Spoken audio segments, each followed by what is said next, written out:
At a grand noble gathering, Alan was avoided by everyone, labeled cruel despite having no powers. Only a red-haired villainess dared approach him, surprising him with her interest. Compared to his family, she was even more dangerous. But unexpectedly, she became interested in Alan and wanted to talk with him more. What Alan didn't know was that the 5 children he had adopted were eliminating anyone who threatened his peace, even kingdom-level foes, while he thought they were just living quietly. When the villainess later returned home, she found the spy she'd sent on Alan dead, and for the first time feared that terrifying rumors about him might be true. A decade into the future, the mighty Federation Kingdom of the East is fated to crumble, destroyed by the emergence of the 5 great sins, a catastrophe that will bring the entire realm to ruin. To avert this grim destiny, the protagonist has taken on the role of their mysterious benefactor, yet what began as a desperate act of intervention soon spirals into a far greater ordeal than he ever imagined. Once, he had been an ordinary man, an overworked office drone from the modern world, barely surviving on caffeine and 78-hour work weeks. But by a twist of fate, he awakens in the body of a noble in a fantastical realm. At first, it feels like a dream come true. However, his euphoria doesn't last long. He soon realizes he can't even read the local language and possesses no special abilities. Trying to act natural, he picks up a book, only for the butler to stare in disbelief because he's holding it upside down. Later, during a lavish meal, the young maids serve him an extravagant feast. He devours it with delight, savoring his luxurious new life. They even help him bathe, and he can't help but marvel at how incredible it feels to be pampered as a young master of a count's family. For the first time in his life, he feels like he's in paradise. But paradise comes with a problem. He has no idea where he is. Normally, when someone finds themselves in a fantasy world, it's one they know from a book or a game. Then one of the maids mentions that his elder brothers, Leo and Tonio, will be returning the next day. The names sound oddly familiar. As he racks his brain, the realization hits him like lightning.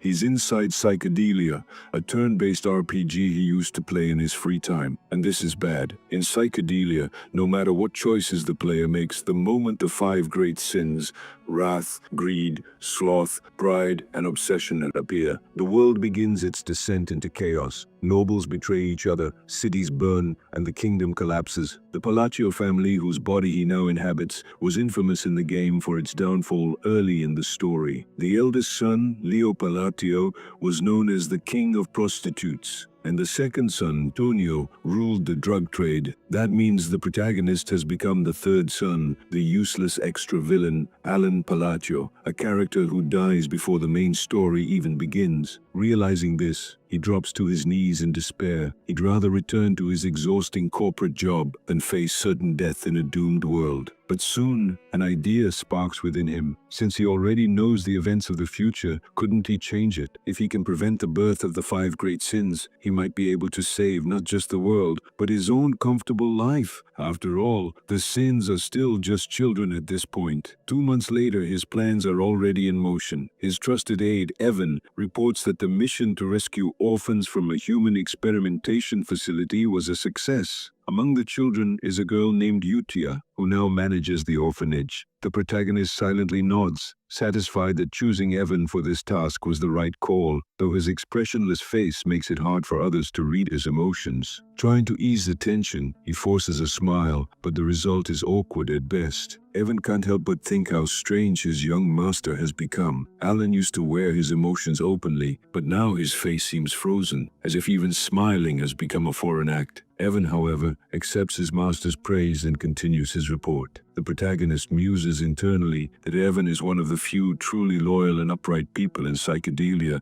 a rare find in a world full of deceit. That's exactly why he made him his subordinate early on. Evan then mentions that Utia, despite her gentle nature, possesses a mysterious strength beyond human understanding. He's baffled that such a powerful girl accepted her captivity without resistance. He also wonders aloud why the young master didn't bring her to the estate. Alan agrees that it might seem strange, but inwardly he knows this decision is crucial. Utia's fate in the original timeline was to forge a contract with another worldly entity and become the embodiment of wrath, one of the 5 great sins responsible for countless deaths. By letting her live peacefully at the orphanage, he hopes to change that outcome, to give her a life untainted by hatred or violence. He believes he's just diffused one of the 5 ticking disasters that would have doomed the world, but he can't reveal any of this to Evan. Instead, he puts on a mysterious air and says simply, "The time isn't right yet." Evan, puzzled but obedient, nods. The protagonist then instructs him to provide the orphanage with generous funding so the children can live comfortably. Then, he handed Evan a neatly folded handwritten letter, instructing him to deliver it to Utia. When Evan curiously asked about the letter's purpose, the young master casually dismissed it, claiming it was merely a way to check up on her, to offer comfort after everything she had endured. Evan nodded, promising to deliver it personally before galloping off on his horse. Left alone,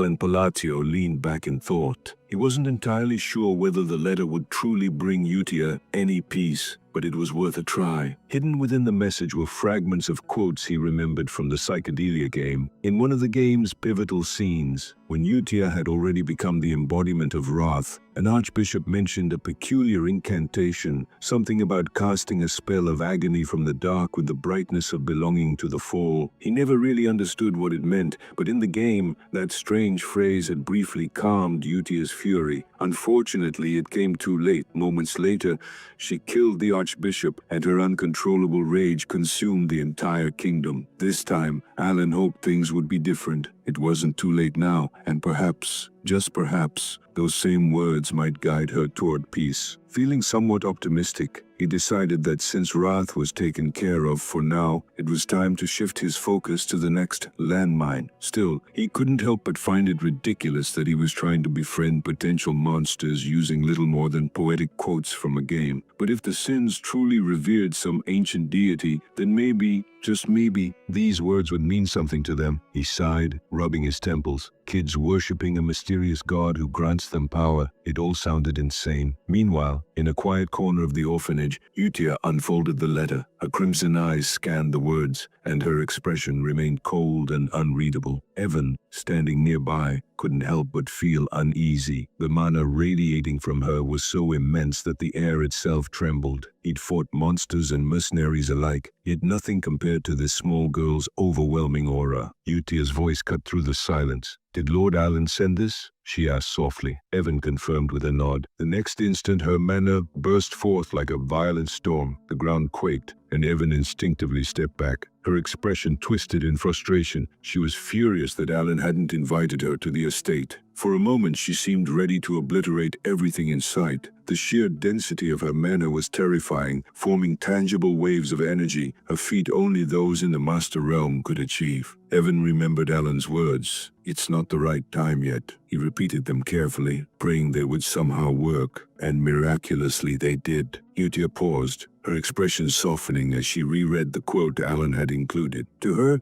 it wasn't just a random line, it was a promise, one only she and her master could understand. Her rage subsided, though the madness still lingered behind her eyes. Evan could only stare in disbelief. He had no idea what kind of strange bond existed between his young master and this terrifying girl. Utia, now smiling faintly, whispered, "I understand what he meant." In that moment, she looked less like a child and more like a goddess of destruction in human form, the bloody Queen Utia, daughter of monsters and vessel of wrath. Back at the Palatio estate, Alan lay comfortably on his bed, blissfully unaware of the chaos his letter had nearly caused. He believed he had successfully extended his peaceful life by another day. As he closed his eyes, he looked out at the moonlit sky and imagined it cheering him on. He promised himself to work hard on rescuing the next child. The next morning, he found himself in the library surrounded by towering shelves and piles of books that seemed determined to fall on his head. For an illiterate man, it felt like the library itself was mocking him. He was desperately searching for clues about the third sin, but the endless reading was giving him a headache. Just then, Evan entered and reported that they had successfully rescued the second child. Thanks to Alan's prior intel, they had found her at an underground slave market. Evan explained that the girl was treated with the utmost care, but before he could finish, the door suddenly flew open with a thunderous crash. The one who barged in was none other than Palatio, the second son. With his usual arrogant smirk, he sneered at Alan. How's an illiterate fool like you pretending to read, huh? He taunted. Alan merely stared back with half-lidded, unimpressed eyes. Internally, he sighed. What a pain. Tonio, irritated by his calm attitude, stomped closer, demanding answers. Alan could practically feel his headache worsening. Fighting back would only make things messy, so he decided to play it cool. If you're here to use the library, I'll take my leave, he said flatly. Tonio smirked triumphantly and pressed his boot against Alan's head, thinking he had completely humiliated him. But before Alan could respond, a knife whistled through the air and buried itself in the wall beside them. Both of you, quiet down, came a cold voice. Standing at the doorway was Leo Palatio, the eldest son, the infamous king of prostitutes. His sharp eyes flicked between his two younger brothers, his tone dripping with authority. As Leo and Tonio began exchanging insults, Alan took the opportunity to quietly crawl away. Perfect, he thought. Let the idiots kill each other. He reflected on how, in the game, the Palatio family had vanished right after the first subquest. Now that he was living among them, he realized they were far more dangerous and influential than the game ever portrayed. Both Leo and Tonio were power-hungry scoundrels, the former ruling the underworld's pleasure districts, the latter commanding an empire of narcotics. Their rivalry was nothing short of a ticking time bomb. As the two brothers continued to bicker, Alan made his escape. He wasn't about to get caught in their crossfire. He had one goal and one goal only, to survive long enough to enjoy his life of luxury. Outside the library, Evan caught up with him and calmly brushed the dust from his young master's hair, as if this were all a normal occurrence. Alan sighed and muttered to himself, I'll live happily as a useless, weak, and incompetent bastard child. And for now, that sounded like the perfect plan. Later, Evan mentioned that the second child they had rescued didn't seem like an ordinary kid either. As he glanced at his lazy master lounging before him, Evan couldn't help but question how someone like this even discovered the illegal slave market and the underground bioexperiments spread throughout the kingdom. It made him doubt his own perception of reality. Watching this carefree master, he wondered how hard it must be for him to act normal in front of his brothers, while Alam simply muttered about being exhausted. Switching the topic, Evan asked again why his master had sent the second child to an orphanage, but the truth was something far deeper. This child wasn't ordinary in the slightest. Within the great United Kingdom, made up of several nations, the central realm was the Kalian kingdom, home of the second child they rescued from the slave market. His name was Deos Makalian, once the second boss of psychedelia. Sold into slavery and tortured beyond reason, Deus eventually became the embodiment of one of the 5 deadly sins, sloth. Yet despite this title, he wasn't idle at all. In fact, Deus was infamous for his tireless resolve, known for repaying debts and grudges many times over. His reign of destruction across the kingdom had left players horrified by his twisted sense of justice. That's why the protagonist had insisted Evan treat Deus with the utmost care and respect. The memory of Deus's brutal boss fights still haunted the protagonist. Even recalling them sent chills down his spine. Trying to sound mysterious, he simply told Evan that the timing wasn't right yet. Evan, half expecting that answer, nodded in understanding. Then he asked if the letter sent to Utia was about the second child. The protagonist confirmed, but in reality, the letter was nothing more than a rant about how his older brothers were bullying him. It was hilariously petty, yet strangely charming. He claimed in the letter that Utia should look after the second child since he wasn't feeling well, and, in a sense that wasn't a lie, Deus truly did need time to recover. Meanwhile, at the orphanage, Deus tried to stay out of sight, hiding the scars covering his body. Utia approached him curiously and asked if he was broken. When she mentioned the Black Coat organization, Deus flinched at the name. Slipping into a Yander-like state, Utia told him that even if he was broken, he had still been chosen by the Blue Moon, a name they used to refer to the protagonist. Utia spoke of forming a new order with the Blue Moon as its leader. She promised Deus that if he stayed loyal and obeyed, he would one day have his revenge. Her words ignited a spark inside the quiet boy, something long buried beneath despair. With that matter settled, Utia decided to write her first letter back, and for reasons unknown, she seemed overly excited about it. Back at the Palatio estate, the protagonist was buried in books inside the library, searching for leads about the third child. Suddenly, Evan burst through the doors, panic written all over his face. "We're in serious trouble," he exclaimed. The news hit like a thunderbolt. The second young master, Tonio, was dead. Although the protagonist had anticipated this outcome, the speed of events caught him off guard.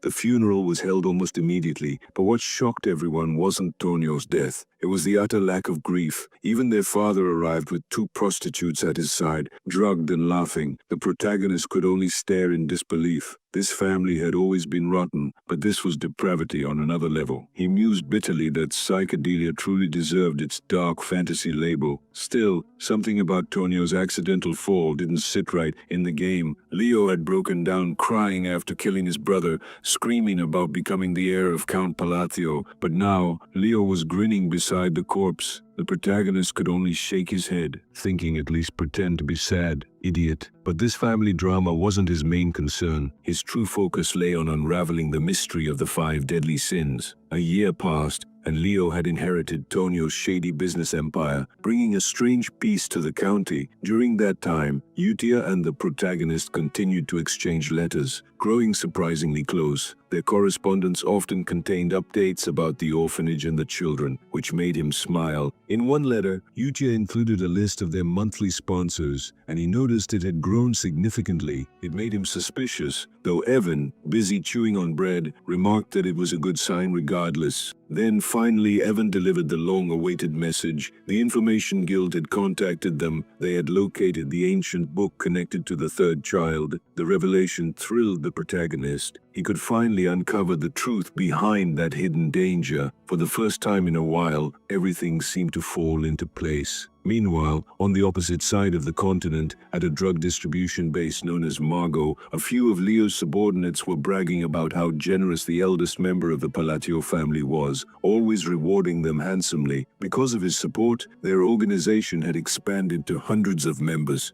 However, their confidence would soon turn into sheer terror. In an instant, chaos erupted. Their bodies twisted uncontrollably, as if invisible strings were pulling them, forcing them to end their own lives. The ones behind this massacre were none other than the main character's children, Utia and Deos. With precise control over his thread magic, Deos effortlessly wiped out the entire base. Glancing at Utia, he asked whether there was any real purpose in killing these weaklings. Utia simply replied by asking if he truly pitied them. Deos answered coldly that he didn't, not for people who destroyed countless lives for their drug trade. To him, this had nothing to do with revenge. But Utia, releasing her magic, explained that this was necessary for their master's return. They were merely clearing the filth from the land, so that when their master rose as the rightful heir, the path would already be cleansed. With a graceful smile, she remarked that they couldn't possibly leave the land looking this shabby for his arrival. Deus nodded, saying he understood, though deep down he didn't fully grasp her conviction. With a wave of her hand, Utia carved a glowing symbol into the ground. As they ascended into the night sky,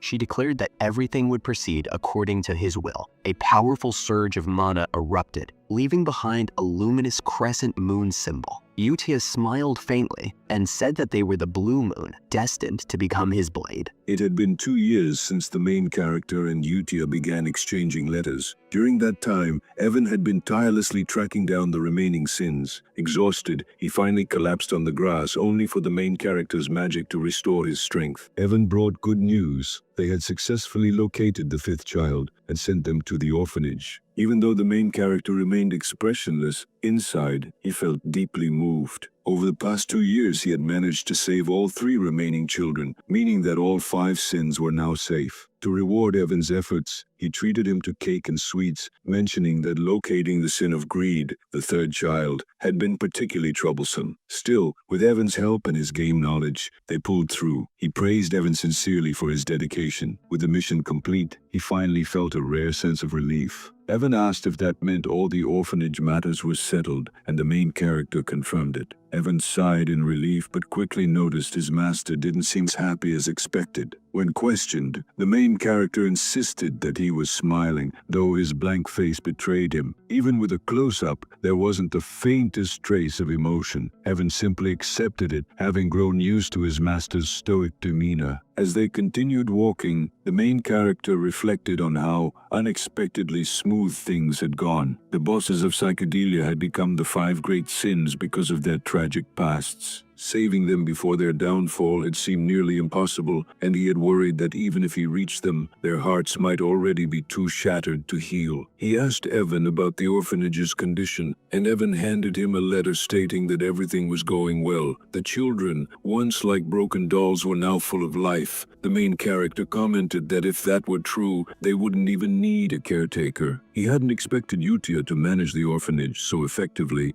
and wondered if her past had something to do with it. In the game, she had always been emotionally attached to that place. He admitted that Utia had a kind side after all, but Evan urged him to read the rest of the letter. Inside, Utia described how the children were thriving, reassuring him that even Deos, who had been the most unstable, was improving rapidly. For the first time in a long while, a soft smile crossed his face. He expressed that he was simply glad the children were growing up well. Deep down, he thought perhaps the environment itself had played a huge role in their recovery. Evan then asked when he planned to meet the children in person. Though the main character said someday, he secretly admitted to himself that he had no plans to meet them anytime soon. He knew how dangerous their personalities could become after all. He'd seen what they were capable of in the game. Still, saving them before their corruption had given him a small glimmer of hope. He decided that meeting them in about 5 years might be best. For now, he needed power, strength to protect himself in this cruel world, and that meant mastering magic. While practicing, he silently thanked fate that the body he now inhabited possessed magical talent. Just then, Evan mentioned a mysterious group called the Blue Moon. The main character frowned, admitting he had never heard of them. Evan explained that they had been purging criminal organizations across the land. The main character thought that sounded like a good thing, though he couldn't shake the feeling that this organization didn't exist in the game. He doubted they would last long, but Evan teased that he should be worried. The Blue Moon was known for targeting nobles. A chill ran down his spine as he ordered Evan to sleep next to his room from now on, just in case. Back at the orphanage, Utia was presiding over the weekly Blue Moon report meeting. The first to speak was the Sin of Pride, Solrang, who cheerfully announced that she had dealt with every slave trader in her region by simply cutting off their heads. Spinning mid-air in a display of agility, she laughed that none of those fools ever discovered who she truly was. She even mocked them, saying she'd offered a chance at mercy if they could guess the color of her eyes, yet not one managed to answer correctly. Next came Rena, the Sin of Greed, whose calm and graceful demeanor contrasted sharply with Solrang's wild energy. In a soft voice, she reported that all the bodies had been disposed of properly, dissolved into nothingness, no trace left behind. Then came Radan, the Sin of Misophobia, who proudly stated that he had finished cleaning up the southern sector, dismantling the illegal human testing facilities and reducing the perpetrators from Avalon into minced meat. The sheer brutality of these children was chilling. Utia, their leader, was the most terrifying of them all. She commended their efficiency with a serene smile, reminding them that every action must align with his will. She repeated that their very existence served the Great Moon, the Blue Moon, the being they revered above all, who just happened to be their master, the main character himself. Suddenly, Deos raised an issue, breaking the rhythm of the meeting. Utia turned toward him, curious what could have possibly gone wrong when everything seemed to be running perfectly under their divine master's guidance. Deos explained that during his sweep in the south, he had uncovered a troubling document, a written order signed by none other than Leo, the eldest son of Count Palatio and the head of Avalon. The order was clear. Leo intended to eliminate their father first, and then slowly poison their master. The moment Utia heard this, a suffocating wave of killing intent filled the room. Her fury was overwhelming, forcing the other sins to tremble and avert their eyes. How dare anyone scheme against their beloved master? 2 years passed. Count Palatio was dead. Officially, the cause was listed as heart failure, but the main character knew better. It was an overdose. During the funeral, Leo received word that one of his facilities had just been destroyed by the Blue Moon. The timing was so ironic, it was almost comedic. Couldn't they have waited until after the ceremony? Leo muttered in frustration, asking if the attackers had wiped out everyone again. Standing nearby, the main character listened quietly, realizing that his brother was growing increasingly paranoid about this mysterious group, never once suspecting that it was his own creation. The funeral ended without a single genuine tear, and as soon as it was over, he slipped away before Leo's sharp, calculating glare could reach him. Evan approached him afterward, asking what he planned to do next, since Leo was clearly about to inherit the title of Count. But the main character was already ahead of him. He was packing his belongings and instructed Evan to do the same. When Evan asked if he really intended to flee, the main character clarified that it wasn't a full escape, just a temporary retreat, a quiet stay in southern town of Rodmill. Rodmill, he explained, was small, peaceful, and far from the chaos of noble politics. It was the perfect hideout. Besides, Leo's recent suspicious behavior made it clear that staying home was too dangerous. Once they reached Rodmill, life slowed down beautifully. The main character actually found himself enjoying it, cooking golden brown toast in the morning while Evan calmly accepted their new routine like it was completely normal. But their peace lasted only 3 days. News arrived that Leo was dead. The main character was forced to return home for another funeral, though this time he could barely hide his disbelief. In the original game, Leo wasn't supposed to die yet. The cause of death, a stab to the heart, left him uneasy. Who would kill Leo now? When he tried asking the servants about the details, they screamed in terror as if death itself had walked into the room. Every servant acted strangely, bowing repeatedly, apologizing and treating him with an almost worshipful fear, as though he were a mafia don. Confused, he turned to Evan and asked if he knew what was going on. Evan, suppressing a grin, admitted that he might have an idea. He teasingly asked if the main character had anything to do with the sudden disappearance of the Avalon drug syndicate. After all, Leo had been its secret leader, and now both he and the organization were gone without a trace. The story then flashed back to the day they left for Rodmill. Inside the carriage, Evan had asked why they were heading for such a small town instead of a bustling city. The main character answered simply that the city wasn't an option. Rodmill, he explained, was the final stage of his plan, the place where everything would eventually come together. His mission was clear: to save the 5 great sins from their destined tragedies and stop the world from collapsing. And since Rodmill wasn't even part of the original storyline, it was the safest place he could hide. It also came with a villa, a quiet estate perfect for a noble who wanted to live peacefully, away from all the scheming. For once he could rest, do nothing, and enjoy the silence. When Evan joked that his master always had a reason for every decision, the main character replied with his usual calm line, "Everything I do has a purpose." But Evan, now too familiar with his master's evasions, laughed and said, "You always say that when you're trying to dodge my questions." The main character blinked in surprise, realizing that his loyal companion had learned to see right through his carefully crafted facade. As Alan's carriage rolled away from the estate, Leo watched from the balcony, deep in thought. He debated whether to let his younger brother go or end his life right then and there. In truth, it made little difference to him. He had already arranged to poison Alan, ensuring his death would be slow and quiet. But now that Alan had chosen to leave for the borderlands, Leo reasoned that the plan no longer mattered. Still, something inside him whispered that letting Alan live was a mistake. Unable to shake the feeling, Leo called for his most trusted subordinate, Alman, and ordered him to follow the carriage. Alman, however, hesitated for the first time in years. "Do you want me to kill him, my lord?" he asked. The question startled Leo. Alman had never questioned an order before. He was the perfect soldier, silent, obedient, and efficient. For him to ask now felt wrong. Leo's eyes narrowed. "Your job is to follow my commands," he reminded sharply. But before he could finish, Alman stepped forward and drove a blade straight through Leo's chest. The Count's air froze in disbelief, gasping for air as he stared at his killer. "Why?" he croaked. Alman, his expression calm and almost serene, whispered, "Because I enjoy the game of war." In that moment, the truth was revealed. Alman was not who he seemed. His real name was hidden, a secret operative of the Blue Moon. Wiping the blood from his blade, he explained their creed. The Blue Moon, he said, was created to serve as Alan's sword, carrying out his will across the continent. Their only rule was simple: If anyone threatened their master, they had the right to eliminate that threat, even if it meant acting on their own. Hidden smirked bitterly. "I waited 2 years for this day," he muttered, looking down at Leo's dying form. "If only you hadn't tried to harm our great master, you might have lived a little longer." Leo tried to speak, but the light in his eyes faded before he could utter another word. As his body slumped to the floor, Hidden turned away, murmuring, "With your death, Avalon dies with you." Far from the chaos, Alan was living the life he had always dreamed of in the quiet town of Rodmill. He rose whenever he pleased, enjoyed warm breakfast with Evan, and spent his days doing absolutely nothing of importance. The picture of a carefree noble, but peace never lasted long in Alan's world. 4 days later, a letter arrived bearing the Palatio family seal. The message was short and crushing. He was to return home immediately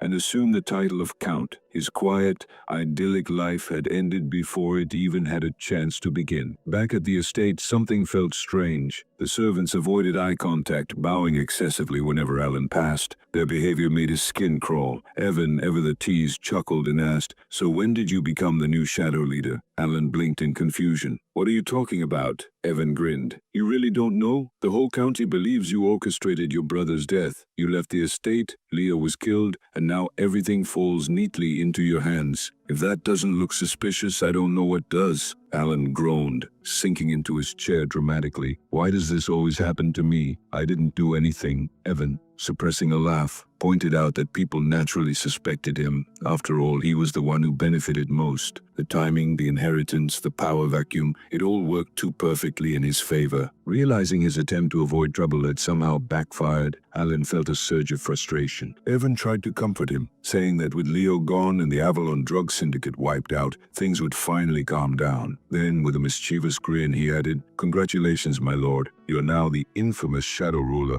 who supposedly assassinated a swordmaster." Alan scowled. "A swordmaster? Seriously?" "Apparently so," Evan replied. "Even a man like Leo had quite a reputation." Sighing, Alan tried to make sense of it all. He asked if Evan had heard any news about the organization that had been hunting down other crime groups. Evan tilted his head. "You mean the Blue Moon?" Alan nodded, his mind racing. Could they have been the ones responsible for Leo's death and Avalon's destruction? But Evan shook his head. "The Information Guild says otherwise. Blue Moon never leaves bodies behind, only their symbol, a crescent mark under the moonlight. Whoever killed Leo left corpses, all stabbed through the heart. That's not their style." Alan frowned, the pieces refusing to fit together. "Then who did it?" he muttered. Evan chuckled darkly. "Who knows? Maybe the road to hell just opened, and we're standing right at its gate." But as Alan sat there, lost in thought, one truth nagged at him. In all his game knowledge, there was never supposed to be an organization called the Blue Moon, which meant something or someone was rewriting fate itself. The scene shifts to a secluded orphanage at the outskirts of the capital,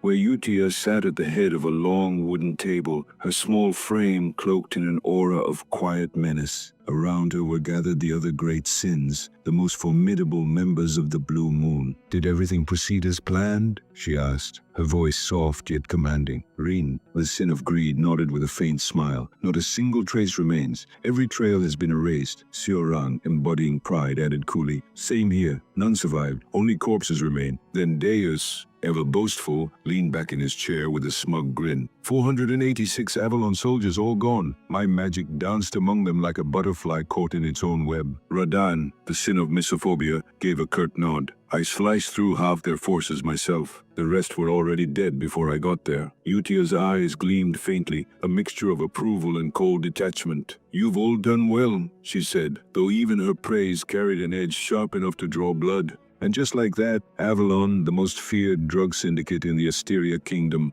a name that once brought doom to nations, was annihilated in a mere 5 days. But the silence didn't last. Rodan broke it, his tone uneasy. "I wouldn't call it perfect. During cleanup, I found something strange. Documents tied to noble families, especially the Altia dukedom." At once, Utia's expression hardened and the air grew heavy. Her magic flared like invisible flames rattling the table. "You all know what that means," she said coldly. "We eliminate them." Rodan bowed slightly. "Understood." I'll handle it quietly. With that settled, Utia turned to Rena, the sin of sloth. What about the Information Guild? Are they clean? Rena brushed a lock of hair from her eyes. We're still verifying. Those guilds are all the same. Tools built by the Swordmaster himself like forged hellblades. Rena hesitated before asking, should we continue monitoring that noble Alan Palatio? Utia nodded sharply. Yes. Do not let this situation reach his ears. I've said this before, none of you are to forget. When she said that person, they all knew who she meant. Alan, their moon, the one they existed to protect. Deos frowned slightly. But Lady Utia, his family struck first. The order to kill them wasn't issued by him. At that, Utia's calm facade cracked. Her magic flickered violently as panic crept into her voice. No, our actions must only come from his command. We are blades, not thinkers. A sword that acts on its own is a broken one. Her declaration echoed through the hall. The other sins exchanged uneasy glances. From this moment, Utia continued, her voice trembling between rage and reverence, every member of the Blue Moon will act only on direct orders. Do not fail him. Do not disappoint our moon. A tense silence followed before Deos finally nodded. Understood. Still, he couldn't help but wonder, what kind of man could inspire such fear in someone as powerful as Utia? Meanwhile, back in the Palatio estate, Alan was drowning in an endless sea of documents. Ever since Leo's funeral, he had spent nearly a month suffocating under the weight of bureaucratic duties. I just wanted to relax and live easy, he muttered miserably, wiping a tear from his cheek. Isn't that what nobles are supposed to do? He leaned back in his chair, overwhelmed, realizing how completely unprepared he was for his new role. Leo's death, which, in his memories of the original timeline, wasn't supposed to happen for another 6 years, had thrown everything off balance. Just then, several county ministers entered his office, arms stacked with even more paperwork. Alan blinked in horror. Just put it there, he sighed, waving them toward his desk. The ministers froze. To them, his tired eyes and blank expression radiated pure intimidation. They bowed deeply, terrified they had somehow angered the new count. Rumors whispered that Alan Palatio was a ruthless genius, a hidden puppeteer who crushed anyone who displeased him. If only they knew. In reality, Alan was already plotting how to dump all this work back on them. Later that night, Evan dropped by and nearly dropped his drink upon learning that Alan had reached second tier in magic after only 2 years of self-study in poisoncraft. Wait, 2 years? That's insane, Evan said, wide-eyed. Most people take 5 just to get halfway there. Alan grinned sheepishly. Guess I'm a bit of a genius. But deep down, he knew the truth. His progress wasn't born from arrogance. It was desperation. Something in his gut told him danger was approaching. If he couldn't defend himself, he'd die. His mana control was precise, but his reserves were painfully small, barely enough to sustain basic spells. What's the point of skill if I run dry after 2 minutes? He muttered. Mana, he realized, was like an athlete's body. Some were born prodigies, others weren't. No amount of training could fully change that. Still, Alan refused to give up. Somewhere out there, he believed, was a way to fix his limited capacity. His thoughts were interrupted as Evan strolled in again, waving an envelope. Good news, my lord. Your invitation to the royal ball has arrived. Alan blinked. The what now? A few days later, the scene unfolds at the Grand Ball, where Alan Palatio makes his entrance draped in elegant royal blue attire that shimmers under the chandelier's glow. His appearance is nothing short of majestic, the perfect image of nobility, though the man beneath the finery is already mentally exhausted. For someone who preferred quiet solitude, this kind of gathering felt more like a trial than a celebration. The ball itself was a dazzling display of aristocratic vanity, a grand event in the southern provinces of the Asteria Kingdom, where nobles mingled, exchanged pleasantries, and measured each other's worth through gossip and gold. Since Alan was soon to be officially appointed as Count, attending was unavoidable. Still, he told himself this was an opportunity, a chance to form alliances, win favor, and pave the way for the peaceful life he desired. Unfortunately, things didn't go quite as planned. From the moment he entered, the atmosphere shifted. Conversations died mid-sentence, eyes darted away, and nobles began to quietly step aside as if making space for a storm. Even when Alan tried to greet them with a polite wave, they only flinched and scurried off. Evan, his ever-cheerful companion, patted his shoulder. Don't take it personally, my lord. They're probably just nervous around new blood.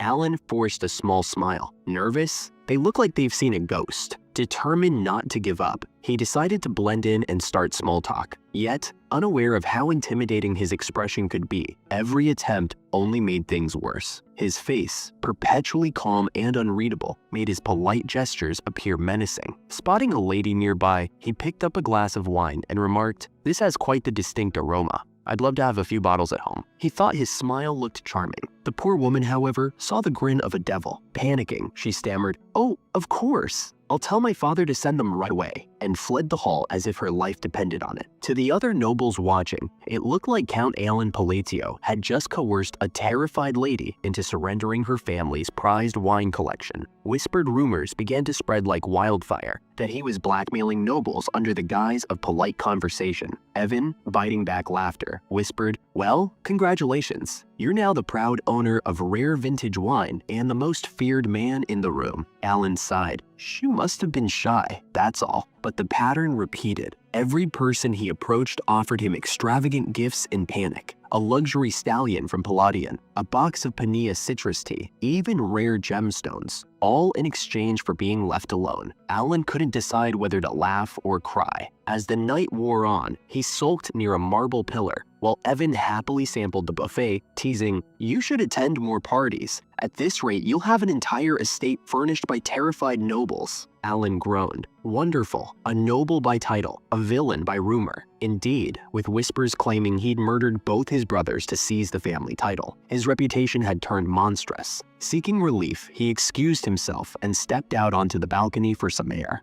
A young woman with radiant red hair, standing beneath the moonlight. A gentle voice called from behind him. "Excuse me, do you have a moment?" Alan turned, scanning the empty terrace before looking down to find a petite girl gazing up at him. Her silver eyes were wide yet steady. "I'm Lauria Altia," she introduced herself softly, third daughter of Duke Altia. The name made Alan's pulse quicken. Altia, one of the 3 shadow families from the psychedelia game. He recognized the name instantly and frowned. She wasn't supposed to exist. Or rather, she must have died before the game's timeline began. Lauria bowed slightly. "I need your help, my lord. I believe someone will try to kill me soon." Alan blinked, unsure if he'd heard her correctly. "Kill you?" She nodded. "My father's health is failing, and his legitimate daughters, they want me gone. I've been living under the protection of his mistress, but that won't last much longer." Her voice trembled just enough to betray her fear, and Alan felt a pang of familiarity. The struggle for inheritance, the looming betrayal, it all mirrored his own painful past. Lauria stepped closer, her eyes pleading. "Please, Count Palatio, I know you're strong. If you protect me, I'll share half of the Altia family fortune with you." For a moment, Alan hesitated. Despite her desperation, he knew he couldn't afford to get involved. He barely had enough magic to defend himself, much less protect someone else. "I'm sorry," he said, finally, his tone gentle but firm. "You'd be safer finding someone else." Lauria's expression fell, the light in her eyes dimming. Yet she smiled faintly. "I understand. Thank you for at least listening." Alan turned and walked away, feeling a twinge of guilt settle in his chest. No matter how he tried to justify it, he couldn't shake the image of her lonely figure under the moonlight. If things were different, he thought, I might have helped her. Before stepping back into the grand ballroom, he spoke loudly. "Good luck, Lauria. You'll find reliable ally." As he steps into the glittering crowd, Deos and Rena, who had been discreetly observing from a distance, exchanged thoughtful glances. The situation had taken an unexpected turn now that a member of the Altia family had personally approached their master. Deos considered whether they should inform the Red Moon, their code name for Utia,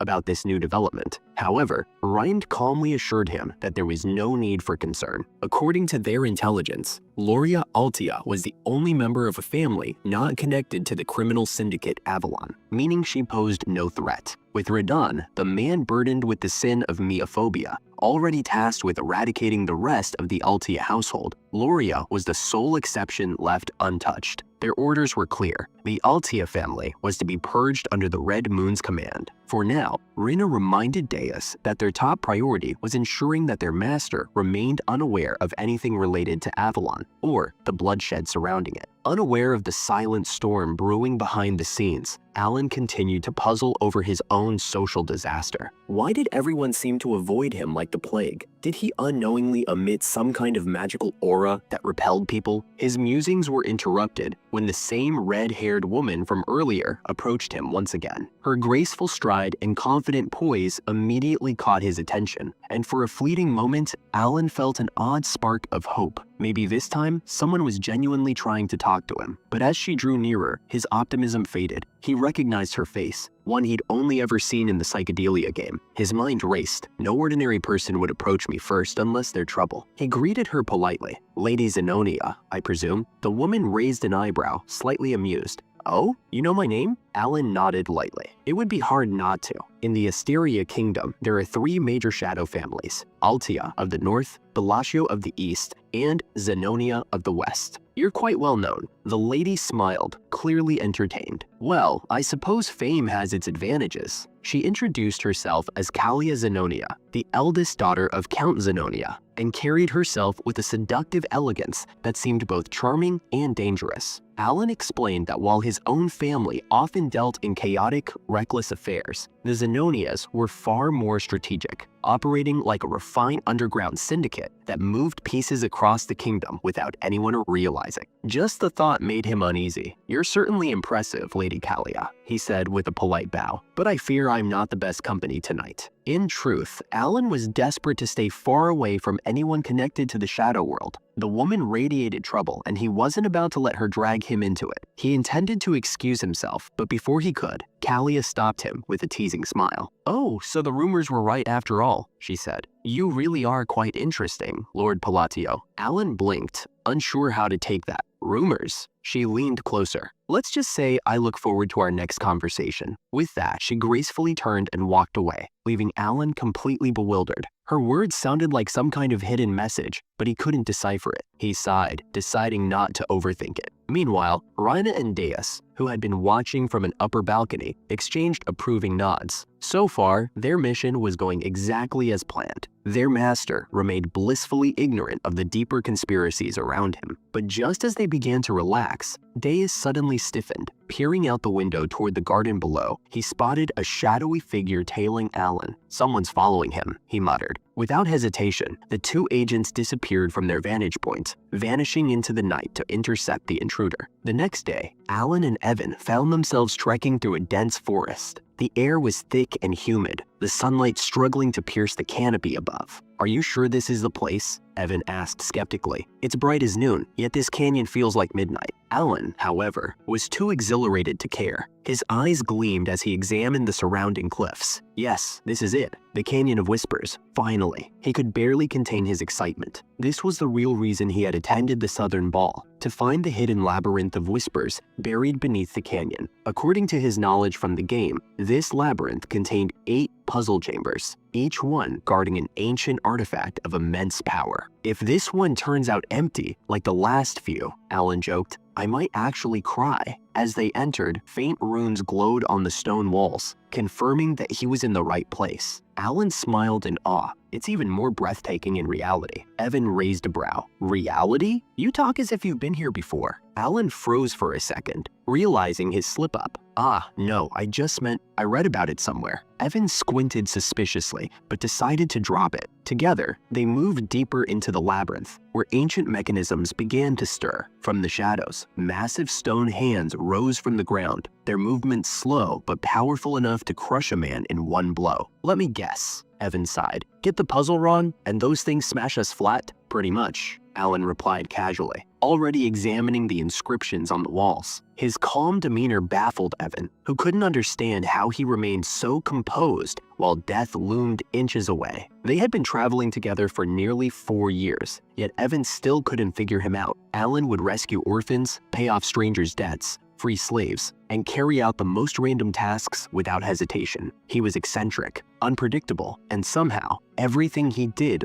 always led to a good outcome. They finally made it inside, though the gruesome sights from earlier still lingered in the protagonist's mind, twisting his stomach with unease. but as they entered a grand chamber glittering with gold and jewels, his gaze immediately locked onto a statue shaped like a hand, its fingers weighed down by several ornate rings. Among them, one stood out, a simple black ring. Pointing to it, he declared that this was their true target and urged Evan to grab it quickly so they could leave before anything went wrong. Evan, who was already busy shoving handfuls of coins and gems into his pouch, frowned in confusion, saying that the dull ring didn't even look valuable. The protagonist replied that taking anything else would invite trouble, though deep down he knew the real reason. He had finally found the Ring of Oath, Restraint, one of the most powerful artifacts from his game knowledge. Feeling proud of himself for getting it so easily, he began to think luck was finally on his side, but Evan's instincts flared. He stiffened, his eyes darting toward the canyon entrance. The piles of rock they had passed earlier were shifting, not rocks at all, but golems slowly rising to life. Evan drew his weapon, his expression tense. He didn't recognize these creatures, which only made things worse, and thought that if he could just get the young master out alive, he wouldn't mind sacrificing himself. Before he could act, the protagonist stepped forward, calm and resolute, telling Evan to stand down because he would handle this. Evan tried to protest, warning that his own second-tier magic wouldn't even scratch these things, but the protagonist ignored him, raising his hand and invoking the Oath of Restraint. The black ring pulsed, and suddenly, time froze. A vast, otherworldly void enveloped him, and a titanic face emerged from the darkness, its voice echoing in his mind. "I am the fragment of Nyakula's great will. Speak, mortal. What two restraints shall you impose upon yourself?" Even knowing this from the game, experiencing it firsthand sent chills down his spine. The Oath of Restraint was an absorption-type relic, granting immense power in exchange for self-imposed limitations. Gathering his composure, he made the first declaration, saying, "I will perform the hand signs of Babylonia every time I cast magic." The voice rumbled in approval, asking what he sought in return. "I wish to bend the laws of the world, just a little more," he replied. The entity granted his wish,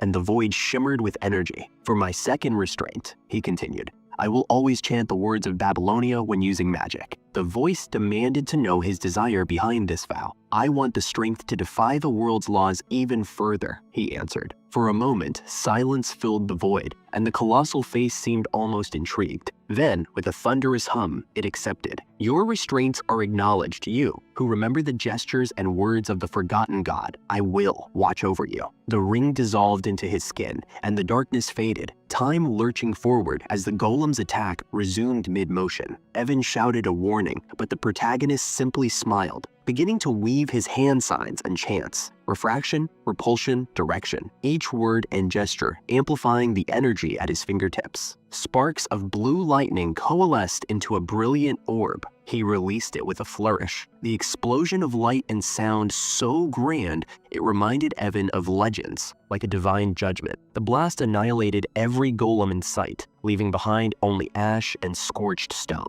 Evan let out a long breath, as he muttered that in all his 15 years as a mercenary, he had never witnessed anything even close to what just happened. He turned to the protagonist with wide eyes, asking if that was truly second-tier magic. The young master nodded without hesitation, though inwardly he was just as baffled by the outcome. Nothing about that spell had gone the way it did in the game. In Psychedelia's turn-based combat system, spells could be strengthened turn by turn through hand signs and incantations. This time, however, he had stacked 4 different incantations and hand gestures together, the equivalent of 5 turns in the game, and the result was pure devastation. Essentially, he had cast what was meant to be a large-scale lightning spell. Yet because of the Oath of Restraint, he was now required to use both chants and hand signs every time he performed magic, causing his spells to amplify repeatedly on their own.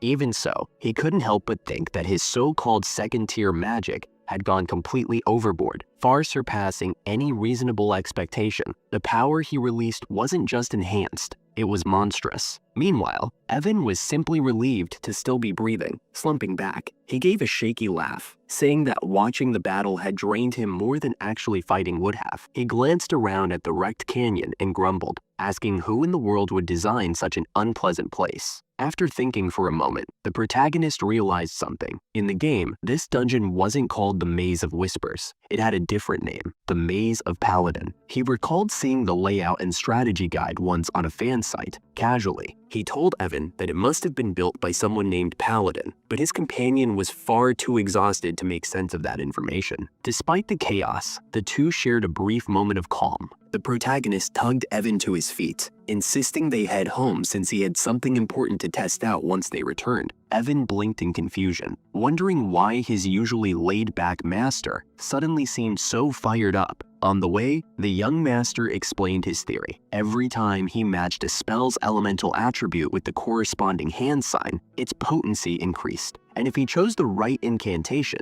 it enhanced the spell's properties even further. That was how Psychedelia's magic system worked. But unlike the game, where the numbers simply went up while the visual effect stayed the same, here, the magic itself transformed with each enhancement. That made him wonder if this was unique to him. Could other mages do the same? Or was it a result of his exceptional mana control? He decided he'd need to experiment further once his mana recovered. For now, though, he was just grateful that things hadn't gone horribly wrong. As they mounted their horses and began their journey back, a faint silhouette emerged from the shadows. Run, who had been quietly tailing the protagonist from a distance. Once the two men were gone, she approached the canyon ruins, her eyes scanning the ancient walls. Strange glyphs shimmered faintly under the dust. To her surprise, she could actually read them. They were the runes of the Avalon Empire, chronicling the age of the forgotten outer gods. Her gaze fell on a smaller inscription tucked away in a corner, one that read, "For my friend who shall be left behind from the coward Palin."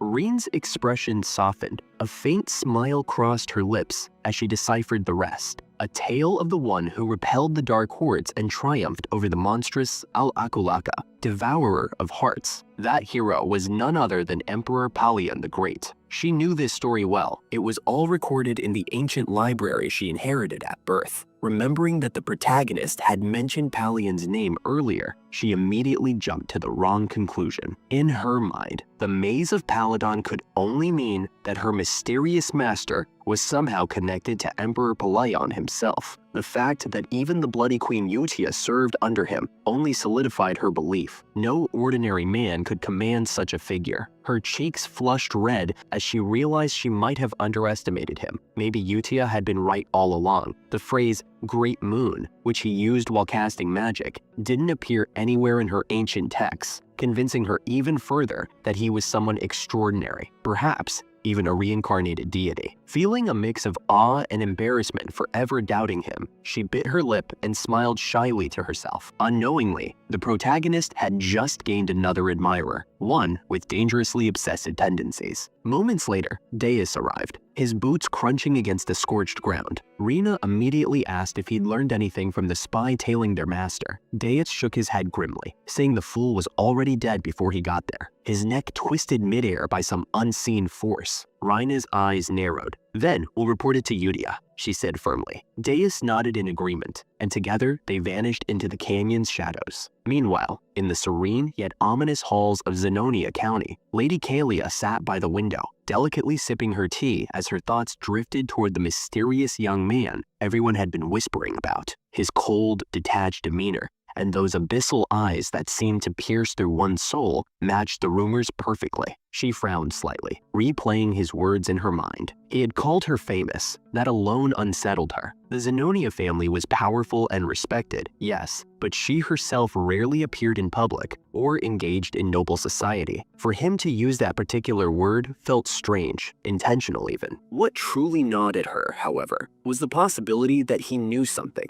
because behind the polished image of the Count's daughter lay the truth. Kalia was the real power behind the Zenonia household. Her father, the so-called Count, was nothing more than a puppet under her control, bound by the threads of black magic she had secretly mastered. The notion that this young man might have seen through her facade sent a chill down her spine. No one, not even her closest attendants, knew that the Count's every word and gesture were hers to command. Her mind returned to their last encounter. His calm remark about too many eyes watching them. Kalia bit her lip. Could he have been referring to the spy she had assigned to monitor him? The more she thought about it, the more convinced she became that he had uncovered her scheme. Just then, the door burst open, and one of her servants rushed in, pale-faced. "My lady, there's been an incident," he said breathlessly. Kalia set down her cup, her gaze sharpening. "What happened?" "It would be best if you saw it yourself," the servant replied nervously. Suppressing a sigh, she rose and made her way to her private chambers. The moment she entered, her eyes widened.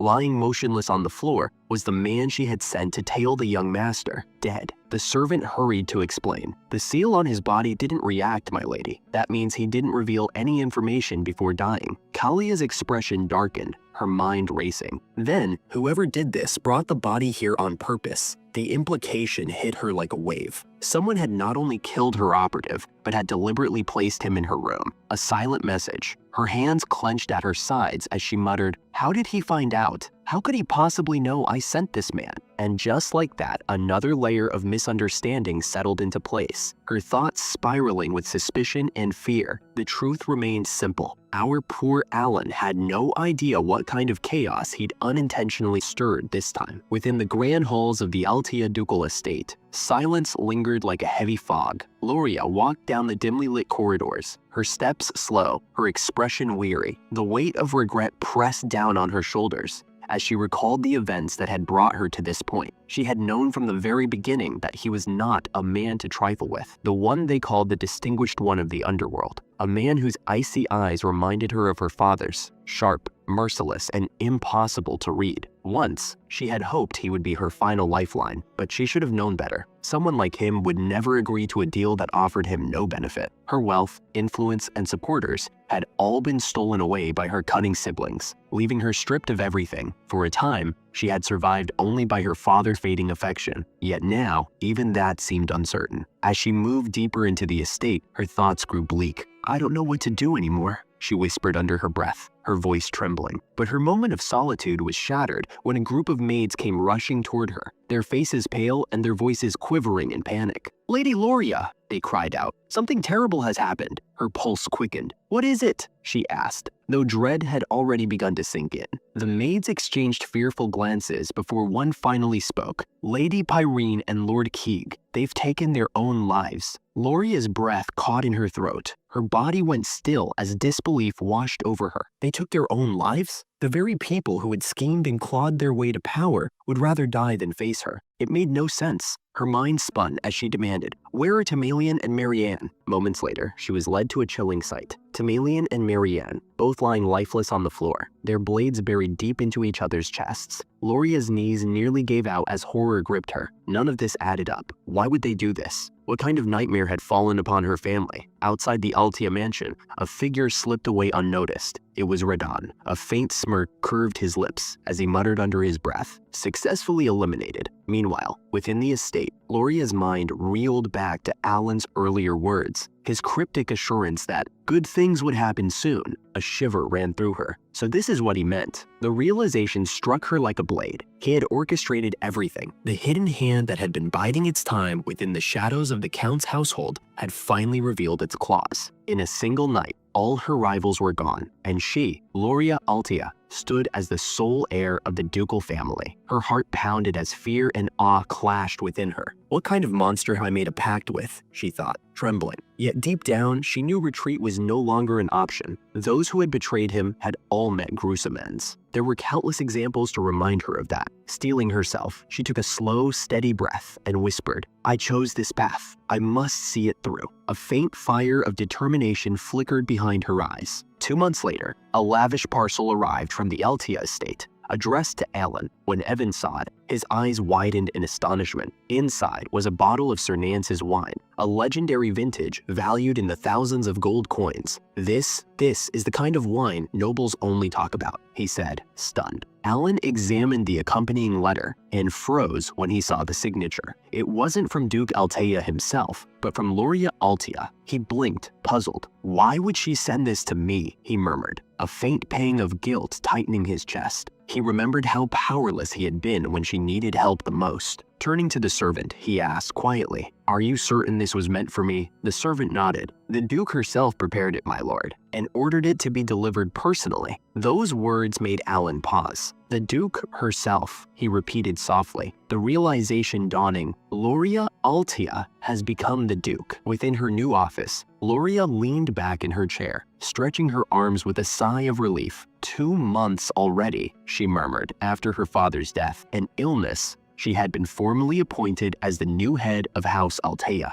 She glanced around the office, the very room she once wasn't even allowed to enter. Her gaze dimmed as memories surfaced. Her siblings' sudden deaths had caused a storm across the empire, but suspicion never fell on her. She had been at a ball at the time, her perfect alibi. Back then, her secret organization had been crushed, leaving her powerless. Yet even then, he had already accounted for everything. His rejection of her plea had seemed cold, but in truth, he had meticulously erased all her enemies from the board. She clasped her hands together, whispering, "Just how far ahead did you plan, Ellen?" Even though she had not informed him of her father's passing, intending not to burden him, he had still moved pieces in her favor. It was clear his interest in Altia wasn't out of sentiment. He needed her house for a reason, a role in whatever grand design he was weaving. Though she had since consolidated the remaining organizations under her control, she knew she was still far from matching the vast power hidden behind his calm demeanor. That could only mean one thing. He wanted something more from her. Palatio, the famed figure of the underworld, the man who had built an empire from the shadows through intellect and manipulation alone, he was now watching. Lauria smiled faintly, her eyes glinting with resolve. If it's the Altian name he needs, then so be it. I'll play my part, she said quietly. For now, she would wait, certain that the distinguished one would reach out again soon, and hope with red chicks that he would like her gift of gratitude. At the Palatio's place, Alan's mind distant as Lauria's servant bowed respectfully before him, murmuring that he would take his leave. Alan gave a brief nod, though his gaze lingered, clouded with disbelief. The revelation that Lauria Altia, once a desperate woman cornered by death, now bore the title of Duke, felt surreal to him. It didn't sit right, not because she didn't deserve it, but because the transformation seemed too abrupt, too deliberate. Evan, standing nearby, noticed the troubled look on his master's face. His brow furrowed slightly, wondering what had him so lost in thought this time. Time moved forward, months slipping quietly by,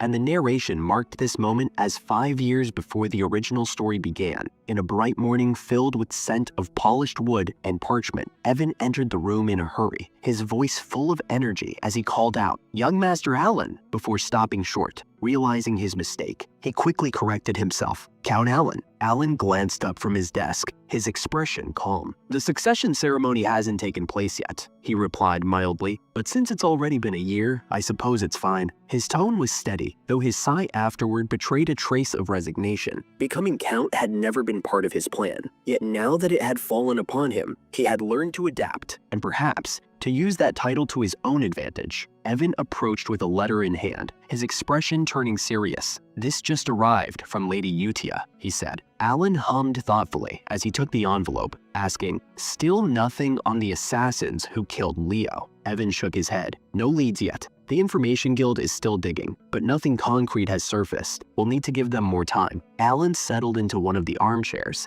his fingers brushing absently over the wax seal of the letter. "I see," he murmured, his eyes distant. Evan hesitated, then asked, "So what's next, my lord? Revenge isn't what you're after anymore, is it?" Silence filled the grand library. Alan leaned back, eyes narrowing in contemplation. He had begun to notice subtle differences from the world he remembered, the deviations from the game's original timeline, the unexpected turns. He realized these were the butterfly effects of his own actions, small ripples that had grown into waves. He exhaled softly. "Whatever comes next, I'll be ready," he said, almost to himself. Evan chuckled under his breath. "You suddenly sound like a real count." Alan smirked faintly. "Don't start," he replied, brushing the remark aside, but his curiosity soon shifted toward the letter. Let's see what Utia has written this time. Breaking the seal, he unfolded the parchment and began to read. Utia's familiar handwriting carried warmth and a touch of playfulness. She asked how he had been, assuring him that everything on their end was peaceful. She wrote about their daily lives, saying Deos's puppet shows had become professional-level performances. Seorang was still as energetic as ever, always eager to play and learn. Ran spent her quiet days reading and crafting, and Radan, surprisingly, had taken up gardening. A gentle smile spread across Alan's face. The steady rhythm of their letters had become something precious to him, a small comfort that brightened the monotony of noble life. Though he had never met them face to face, knowing that they were growing happily filled him with a deep and genuine sense of warmth. That smile lingered until a sudden thought struck him, his eyes widening slightly. "They must be nearly grown by now," he murmured. Evan, who had been watching him, nodded. Yes, they're almost ready to enter society. Alan leaned back, silent for a moment, realizing that the 5 children he had once rescued were no longer the small, fragile souls he remembered. It's time, he said quietly. Time to let them go. Evan looked surprised. But you placed them there for their own protection because they were wounded. Alan's tone remained calm but firm. There's no need for that anymore. They're strong enough now. I made sure they wouldn't awaken as deadly sins. They've outgrown their need for me. Evan gave a slow nod, conceding, you're right. They're healthy, capable. It's time to move forward. Alan's thoughts wandered briefly to the game's original storyline, recalling the brief summaries of each boss's background. Utia with the talent of faith, Deos, the gifted swordsman, Rena,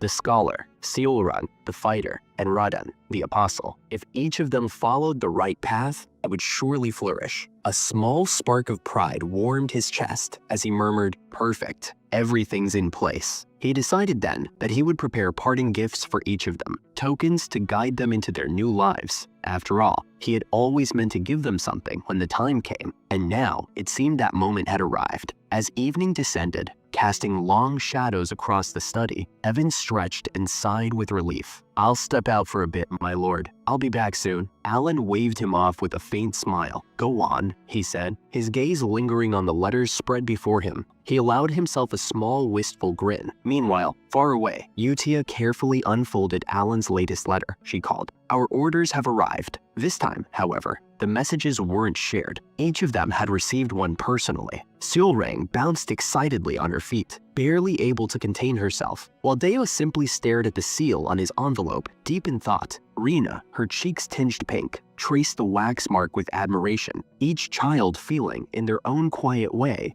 Utia then suggested everyone that they should go over the previous letter as well, since the newly arrived instructions seemed to require everyone's full attention. Seolrang, speaking in her usual adorable tone, commented that only Utia had managed to read the earlier messages, if it's fine for them. Utia explained that since Alan had now given each one of them a personal order, it meant he had decided the time had come for them to read their individual letters themselves. The letter written by Alan made Seolrang and the other Sins perk up like curious kittens. Seolrang clumsily repeated the first line. Alan had written, "How have you been these days? It seems you've gathered many talented companions. If you ever need anything, let me know." Rena remarked that it sounded like ordinary small talk, but Utia smiled faintly. She knew Alan had deliberately kept the opening simple. After the initial greeting letter, this was the first real directive he had issued. He had identified their elimination targets, assigned missions, and instructed them to report afterward. It was also during this time that he entrusted Blue Moon to her. All the Sins could clearly see now that they had been handpicked by him, and each of them felt excited at the thought of meeting him someday. Deos nodded thoughtfully. It made sense. This prevented needless information leaks. He remembered his own first mission and smirked, recalling how rigidly Alan had told him to understand the instructions thoroughly and carry them out without fail. Deos then wondered aloud whether it would be better to meet Alan personally or contact him through magical communication. Redan agreed that if secrecy was the issue, using letters did seem unusual. Utia's expression hardened. She reminded them that their duty was to obey Alan's orders. Nothing more, nothing less. She tightened her grip on the letter, and Deos sighed, helpless before her unwavering determination. Finally, Deos suggested that they read their directives properly. After reviewing his mission, Deos announced that Alan had ordered him to head to Caliban, the land of knights. Seolrang scoffed, complaining that it was a sandy wasteland she disliked. Raiden shared his own destination, Raxa, the city of entertainment. Rena said she had been instructed to go to Larthania, the maze city. Lastly, Utia spoke gracefully. She had been assigned to the Holy Kingdom of Risaro. Everything they had to do was clearly recorded in their letters. Deos admitted he didn't understand the reasoning behind it, but Alan had ordered him to become a knight. Seolrang added that Alan had reassured her that their patronage would continue regardless. Rena mentioned that he had also revealed the locations of their gifts. Redan calmly stated that everything would become clear once they reached their destinations. Utia gathered everyone and repeated the final rule. They must never speak the name Blue Moon. The group agreed and prepared for departure. The next morning, all members assembled and left to fulfill Alan's orders. 3 months later, inside Duke Alan's office, he sighed. As expected, there had been no significant advancement in magical research. He continued studying advanced magical texts to enhance his abilities, muttering that he would eventually need to conduct experiments himself. Suddenly, he glanced at his knight and asked what he was doing. Something crossed his mind, and he questioned Evan about the investigation into Leo's assassination. Evan replied that the Information Guild still had no findings. Alan blinked in mild surprise and asked if there was any other report. Quietly, he murmured that the butterfly effect caused by saving the 5 deadly sins had already spiraled out of control. Even Loris, who didn't appear in the original storyline at all, had somehow become the Duke of Altia family. The thought unsettled him. She was expanding her influence in the underworld at a terrifying pace. Alan let out a weary laugh and told Evan to halt the investigation into the Ascension. It was tedious work, and he already had too many burdens to manage. Evan looked stunned. Are you certain, Master? Alan explained that the entire situation was clearly the result of his own ignorance. In a place like this, almost nothing escaped the Information Guild. Even he felt uneasy about poking into matters he wasn't meant to uncover. If some unexpected variable led directly to someone's death, the investigation would be meaningless. And besides, organizations like that would never target him unless he approached them first. Thus, there was no reason to pursue the investigation into Leo's death. Evan nodded and agreed to inform the guild immediately. Then he remembered something else. Oh, there is more news, he said. Deos has recently been appointed as a knight in Caliburn. Alan looked up in genuine surprise. Really? Good for him. Another 3 months passed. Evan entered the office carrying snacks. Count, there's another update, he said. Deos has established an entire knight order. Alan straightened immediately. A knight order? Then he must have reached at least sword expert level. Has he already become a sword master? Evan replied that Deos had indeed reached the level of a sword expert. Alan fell silent, impressed. It hadn't been long since Deos had first been appointed. Students across the continent were already talking about it, saying that within 10 years the world would see the rise of the 5th Master Knight. Alan raised an eyebrow. Deos, the future Master Knight? The one they're calling the Sword of Caliburn? Evan chuckled. Yes, his talent is extraordinary. Caliburn is in an uproar because of him. He keeps gaining recognition and followers through his swordsmanship. Alan quietly admired Deos' remarkable growth. 6 months later, almost a full year had passed since the 5 deadly sins left the orphanage, and Alan had gradually adjusted to the duties of a count. Just then, Evan hurried into the office with urgent news. Count, something very recent just came in. Alan lifted his eyes from the documents. What is it? Evan drew in a short breath. Deos has officially become the Sword of Caliburn. Alan froze. That title meant only one thing. Deos had risen to the rank of the 5th Master Knight. Regaining his composure, Alan said calmly, only a sword master can become Master Knight. In this world, the Sword Master of Psychedelia is a superman who has gone beyond the Aura Blade. With that, they unlock a unique ability called Deviation. He looked sharply at Evan. Are you saying Deos has already become a sword master? Evan quickly clarified. Not yet, my lord. He is close to reaching that level. He hasn't formed his deviation, but the kingdom granted him the title anyway. He defeated the 4th sword in a duel, and with one of Caliburn's master knights killed by northern barbarians, the nation needed a replacement. Ellen thought about this. The northern tribes in Caliburn had been at war for more than a decade. Evan continued. Normally, it takes around 5 years just to sense mana and learn to control it,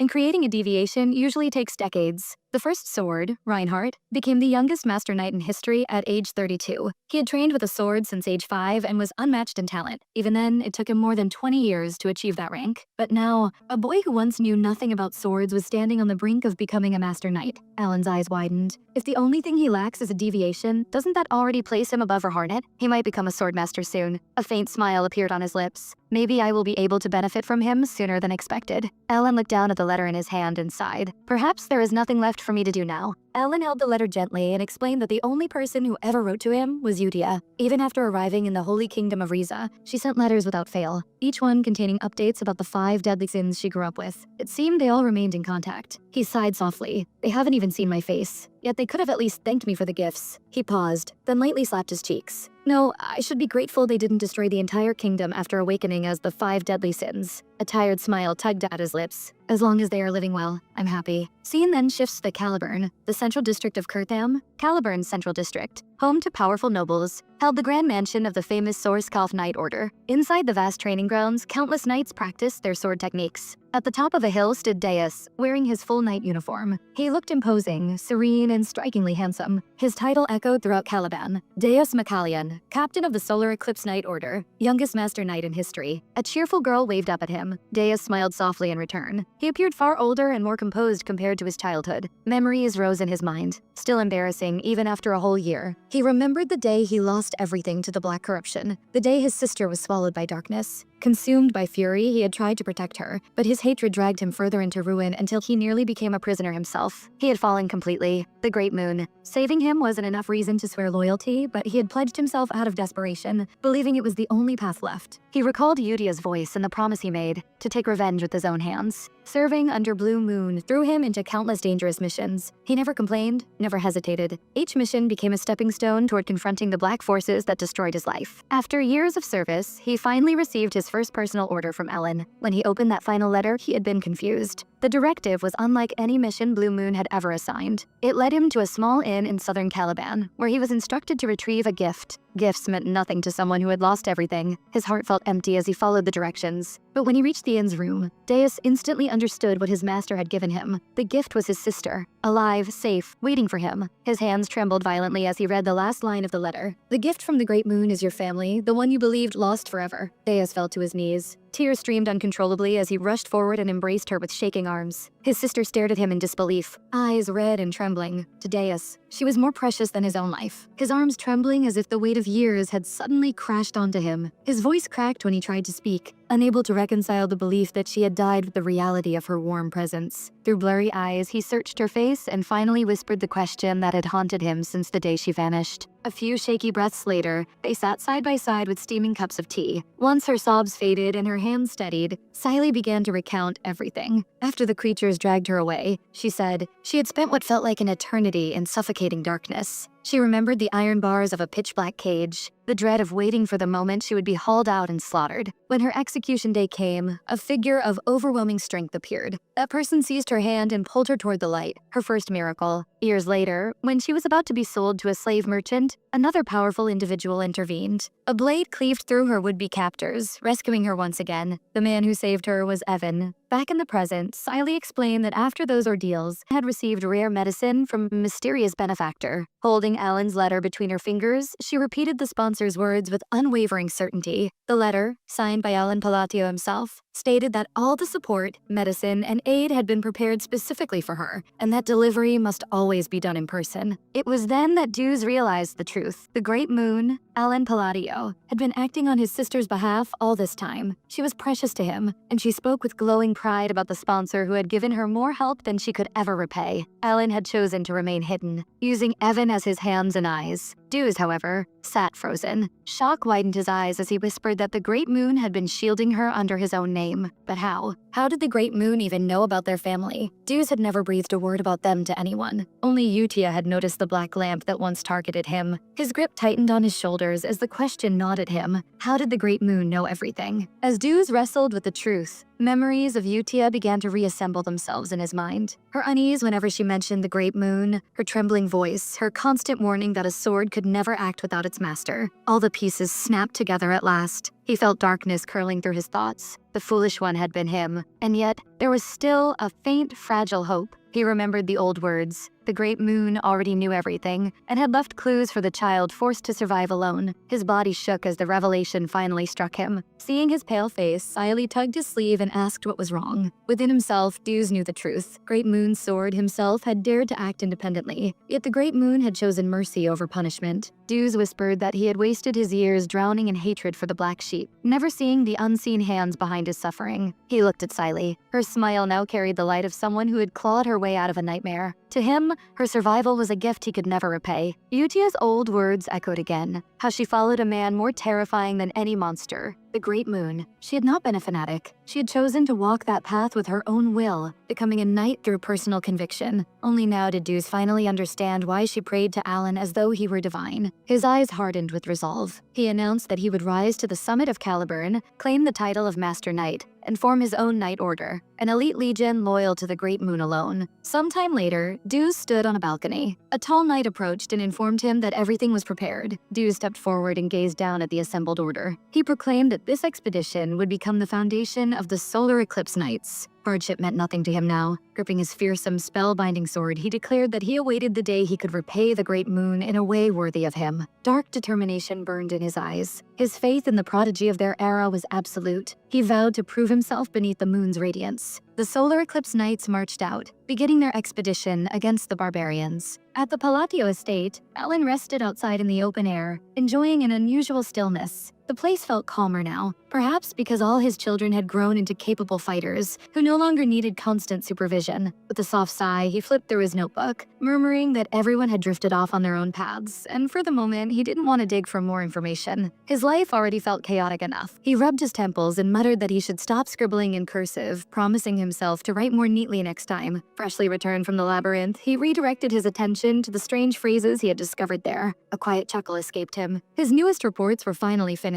Leaning back, he reviewed the concepts he had been examining: reinforcement of magical imprints and the behavior of refraction within spells. Refraction, he noted, amplified the flaws within a finished spell, causing its violent energy to swell outward. Repulsion, meanwhile, warped the spell's structure and affected the trajectory of a launched projectile. Even now, the complexities fascinated him. With the law of the universe at his fingertips, a power that let him manipulate the fundamental rules of reality, Alan could push magic beyond its expected limits. From his studies, he concluded that blue light strengthened magic aligned in parallel patterns, such as electricity. He theorized that diffraction lines created piercing properties, generating critical damage upon impact. When he had struck the golem earlier, the enormous creature had been annihilated in an instant, reduced to nothing, but every rule mattered. In his spells, even a single misplaced phrase invited disaster. Worse still, his current mana reserves allowed him to cast only one spell of that magnitude each day. A heavy fatigue weighed on his shoulders. It had taken countless hours to understand even this much. He sobered as he considered the restrictions of this world. The hand signs and incantations of ancient Babylonia had been lost to history. No records survived. With nothing to reference, he had been left to reconstruct them through sheer experimentation. Strangely, he had grown fond of the challenge, despite learning magic only to protect himself. Placing his fingers together, Alan prepared the spell he had been perfecting for 2 months. A faint purple spark formed before him. He explained aloud that removing the focal point of the mana phrase would produce the instability needed to generate lightning. A small sphere of violet electricity materialized. He named it a simple fluctuation spell, weak, limited, incomplete. Yet the moment he spoke the final chant, a ripple of thunder burst from the sphere, locking the structure in place. He continued, voice steady, compression. The magic tightened. The spell phrases disassembled and wove themselves back together. At the final moment, he completed the last hand sign, activating the spell's true purpose. A violent thunder cannon tore upward, exploding into the sky. A tidal wave of blue lightning roared across the field, shaking the earth beneath him. Alan stood frozen, stunned by the overwhelming force he had unleashed. The order of the phrases had been everything. When he had tried using breakdown at the start, the spell had collapsed instantly. Then, a voice rang out behind him. Impossible.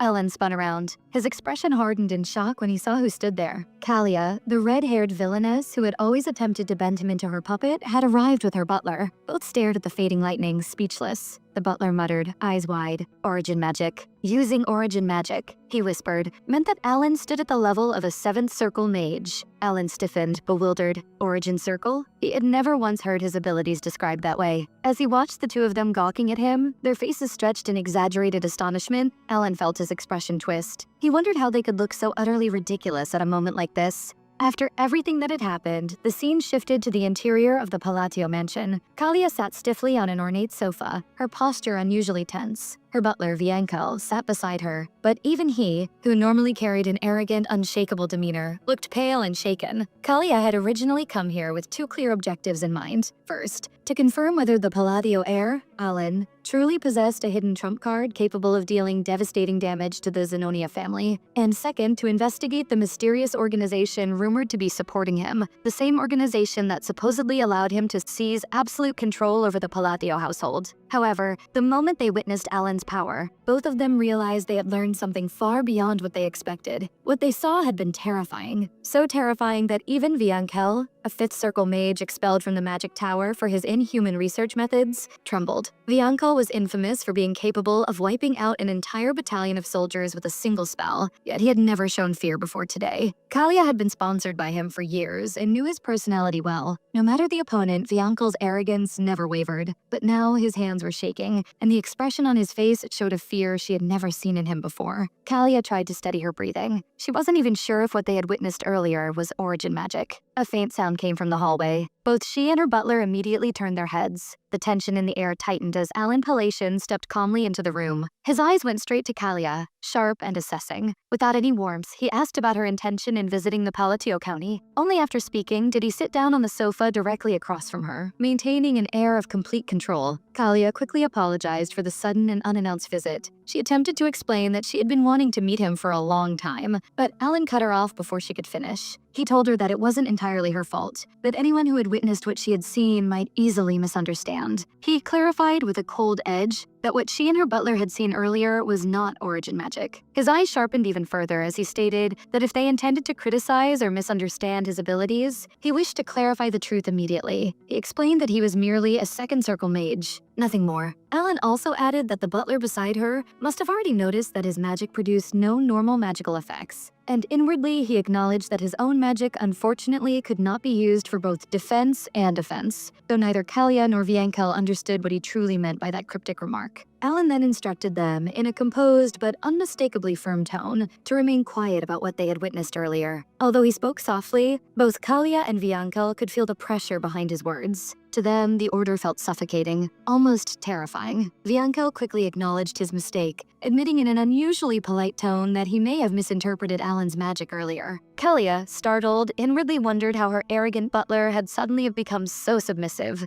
Alan leaned back slightly on the sofa, commenting that he was relieved the misunderstanding had been resolved. He then redirected the conversation, telling her to return to the main point. Becoming obedient and intimidated by his authority, Kalia concluded that it would be better to visit him only after finishing her business in the Palatio territory. Alan asked again whether she truly had no special reason for coming. Kalia simply denied it. Alan responded in a calm tone, explaining that he unfortunately had work to attend to and would not be staying in the Palatio mansion for long. Understanding his intent, Kalia stood up, thanked him for giving them his time, and requested permission for herself and her butler to take their leave. Just as she prepared to leave, Alan stated that if she needed anything, she should not hesitate to ask. He also suggested that she visit Duchess Altia, adding that they would likely get along well and that meeting her would be beneficial. Kalia can clearly understand the intention behind his words, feeling as if he were giving her a direct order rather than a simple suggestion. Terrified by the pressure in his tone, she bowed and stated that if he wished so, she would definitely visit. No worries at all. As Kalia's carriage rolled away from the Palatio mansion, Alan remained standing at the front gate, watching the departing car until it disappeared beyond the bend of the road. His knight, Evan, stood beside him, equally puzzled. Evan quietly asked why the Zenonia family's young lady had come all this way and what her true intentions might have been. Alan admitted that he didn't know. In fact, he couldn't even begin to guess. The Zenonia family was powerful, unpredictable, and infamous for their involvement in the darker side of politics. Their sudden visit only meant trouble. He then considered a far more dangerous possibility. If rumors spread that he was capable of using origin magic, as Kalia and her butler might have mistakenly assumed, then countless ambitious and starving power seekers would begin chasing him. They would challenge him, test him,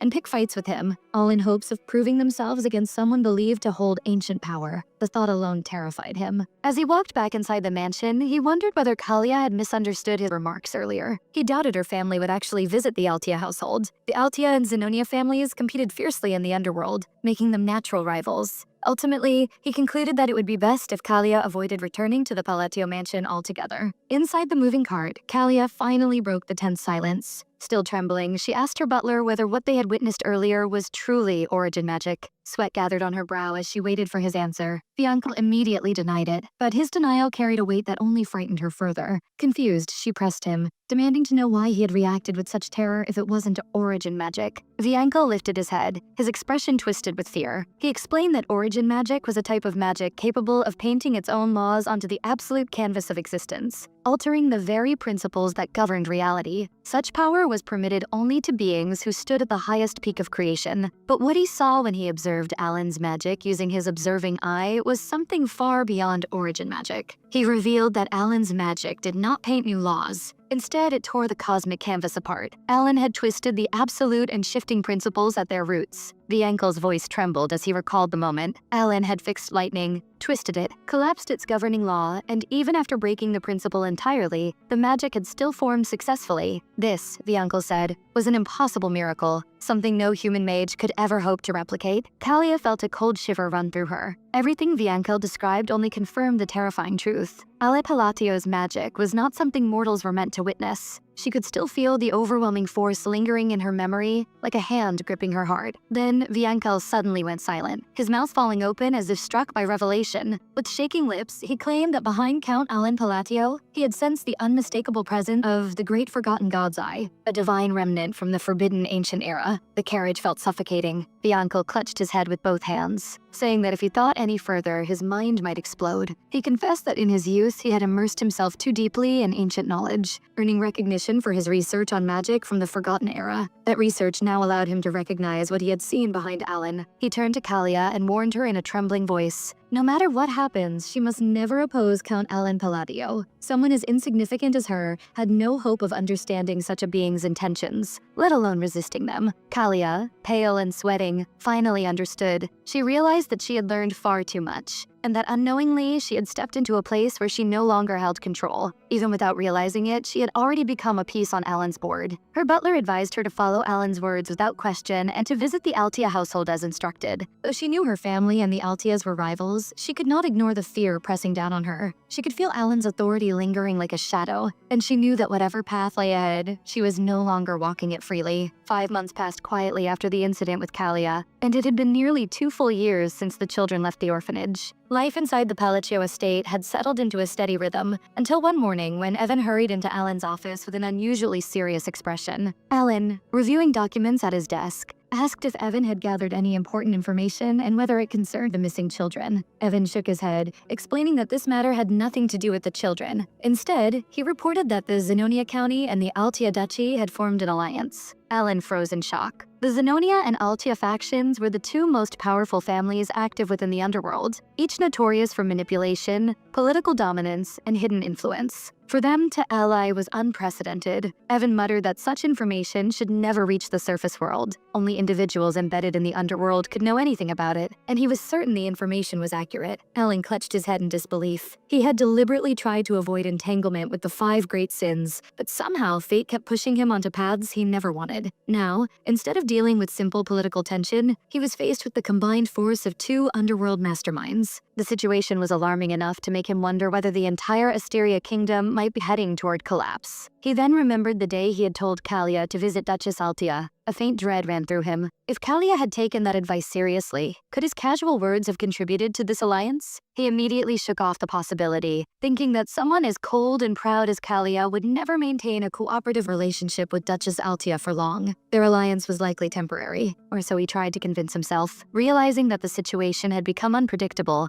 Alan decided to prepare in advance. He took out a sheet of paper and began writing a message addressed to Kalia. In the letter, he apologized for his bluntness during their last meeting and explained that his cold demeanor had been due to his poor way of choosing words. Internally, he hoped the letter wouldn't seem like an excuse or raise further suspicion. Once he finished writing, Alan sealed the letter and simply waved his hand, signaling Evan to take it. Evan understood the gesture without further explanation and took responsibility for delivering the letter to the daughter of the Zenonia family, as well as keeping watch for any updates about the children. After Evan left, Alan leaned back in his chair, troubled by the silence in his office. He still hadn't received any word about Radon or Silrung, and he had no idea what they were currently doing. The only update he had received months ago was from Utia, who had written that they had safely arrived at their destination. But since then, nothing. Alan worried quietly, hoping Silrung hadn't gotten herself killed on the streets due to her reckless nature. He had sent her a priceless gift, the gauntlet infused with the essence of the Golden Mane tribe, an artifact that granted a tremendous 20% increase in critical hit rate. Acquiring it required the sin of pride, yet Silrung had not fallen to corruption. Instead, she had awakened as a powerful wolfkin, a being far beyond ordinary fighters. Alan thought about the secret treasure location he had shared with her, a hidden stash he had originally planned to use as an emergency fund. He reasoned she was talented and resourceful enough to survive on her own and even earn a fortune. A place like the Nation of Fighters, where strength could reshape a person's destiny, Silrung should have been more than capable of thriving. The scene then shifted to the Nation of Desert Colony, a desolate stretch of land where the wind carried a heavy. Hidden within this barren landscape was a cave, dimly lit and echoing with the faint hum of ancient power. Deep inside the cave stands Silrung, her entire body trembling from exhaustion and exhilaration. She lowered herself to the ground and took a long, steadying breath, realizing that her trials had finally come to an end. She had received the gift of the Great Moon. For years, she had believed that the essence of the Golden Mane tribe was nothing more than a myth, something the elders of her family spoke of when she was a child, almost like an old bedtime story. Yet now she knew the truth. It had never been a fairy tale. The stories had been real all along. She remembered asking her family long ago what the Golden Mane tribe truly was. They had explained that the tribe consisted of wolfkin, descended directly from the royal line of the Beast Kings, with the Golden Mane tribe standing at their pinnacle. The essence she had inherited was a legendary relic passed down through countless generations, said to grant its wielder the strength equal to an authority. The fact that he had obtained the essence, survived the awakening, and passed through every brutal trial of her inner world, nothing about that could be denied. As the final wave of power settled into her veins, a blazing golden aura erupted from her body, swirling outward like flames given life. She thought deeply of the Great Moon, the mysterious benefactor who had saved her from death in that horrific bioexperiment. Without him, she would have died nameless and forgotten. He had not only rescued her, but had given her the power to seek revenge on the Black Dragon, the monster responsible for her family's slaughter. Her golden aura flared brighter as she made a silent vow. She promised that she would repay every favor the Great Moon had bestowed upon her. She knew he did not want her to fall into the life of an expendable medical gladiator. From this moment on, she resolved to become the strongest gladiator, one worthy of leading the wolfkin. She would reunite the scattered remnants of the Golden Mane tribe and revive their ancient glory. And above all, She vowed that she would slay the black dragon with her newfound power. Seal Rang stepped out of the cave, letting the night air wash over her. The full moon hung high above, bright, silver, and serene. She lifted her gaze and declared inwardly that everything she would accomplish from now on would be for the great moon. A faint smile formed on her lips as she made one last vow under the moonlight. The Golden Mane tribe, the ancient rulers of all beast kings, would rise again beneath their blue moon cult, exactly 500 years after their fall. Inside his office, Palatio sat surrounded by piles of neatly organized papers. As he reviewed each document, Evan stood nearby, delivering the latest reports he had received from the Information Guild regarding the children's activities. Evan mentioned that the guild had previously sent information about Seal Rang, but Alan had forgotten about it amidst his workload. According to the report, Seal Rang had been performing exceptionally well in the nation of the desert colony, so well that the locals had granted her the title known as the Allies Golden Flesh. Hearing that strange term, Alan paused. The name sounded bizarre to him. He couldn't help but wonder what kind of title Golden Flesh was supposed to be. Still, despite the odd wording, he was relieved that Sol Rang was thriving. Evan added that in the desert colony, strength determined everything. Only those who possessed power could survive and succeed. So the fact that Sol Rang had earned such recognition was proof that she was adapting extremely well. Alan then shifted the topic. He asked about Radan, noting that he hadn't received a single update from him, aside from the fact that the boy had begun learning work in Raxus City.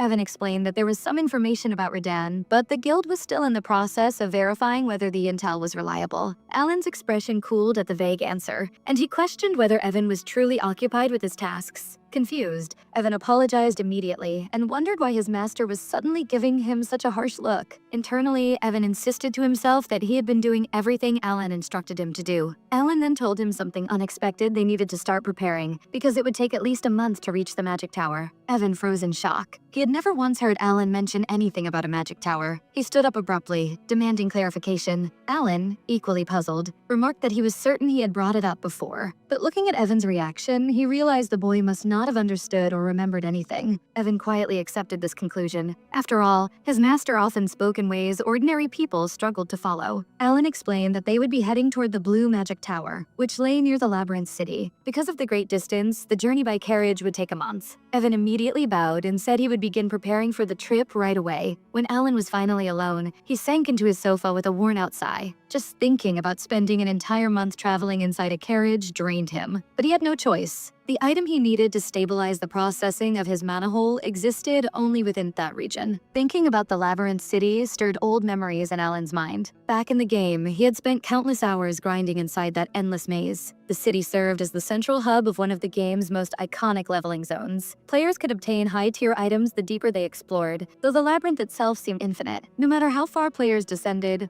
more floors always awaited them. Because artifacts such as magic tomes, axes, and healing potions were consistently discovered within the labyrinth, the profession of official magic appraiser became highly valuable enough to guarantee a wealthy life. This reminded Alan of his third child, Rena, who had recently declared she would take the appraiser exam. With her talent, Alan was confident she would pass effortlessly, but then a faint guilt surfaced. Compared to the gifts he had given his other children, the one he provided to Rena felt too modest, merely an item appraising skill. He wondered if it had been insufficient and considered sending her additional support in the near future to make up for it. The scene shifted to the bustling labyrinth city, Larthania, a city that never slept, illuminated by lights and crowded with people even through the night. Ruled by no king or noble, Larthania belonged entirely to explorers, mercenaries, artifact hunters, and wanderers seeking their fortune. If one walked past the endless rows of merchant stalls and equipment shops in the southern district, they would eventually find a small, secluded appraisal shop hidden between narrow alleys. The shop was known as Merd. Despite being tucked away in a quiet corner, Merd had gained legendary status thanks to its unmatched quality of appraisal. Its services catered mostly to nobles and elite A-rank explorers, who sought accuracy far beyond what ordinary appraisers could offer. Inside the shop, a nobleman was beaming with satisfaction as a young girl informed him that his artifact's appraisal was complete. The girl was Rena, wearing a small green mask over her eyes as part of her disguise. Even with the mask, her elegance was unmistakable, long green hair and clear green eyes that shone with confidence.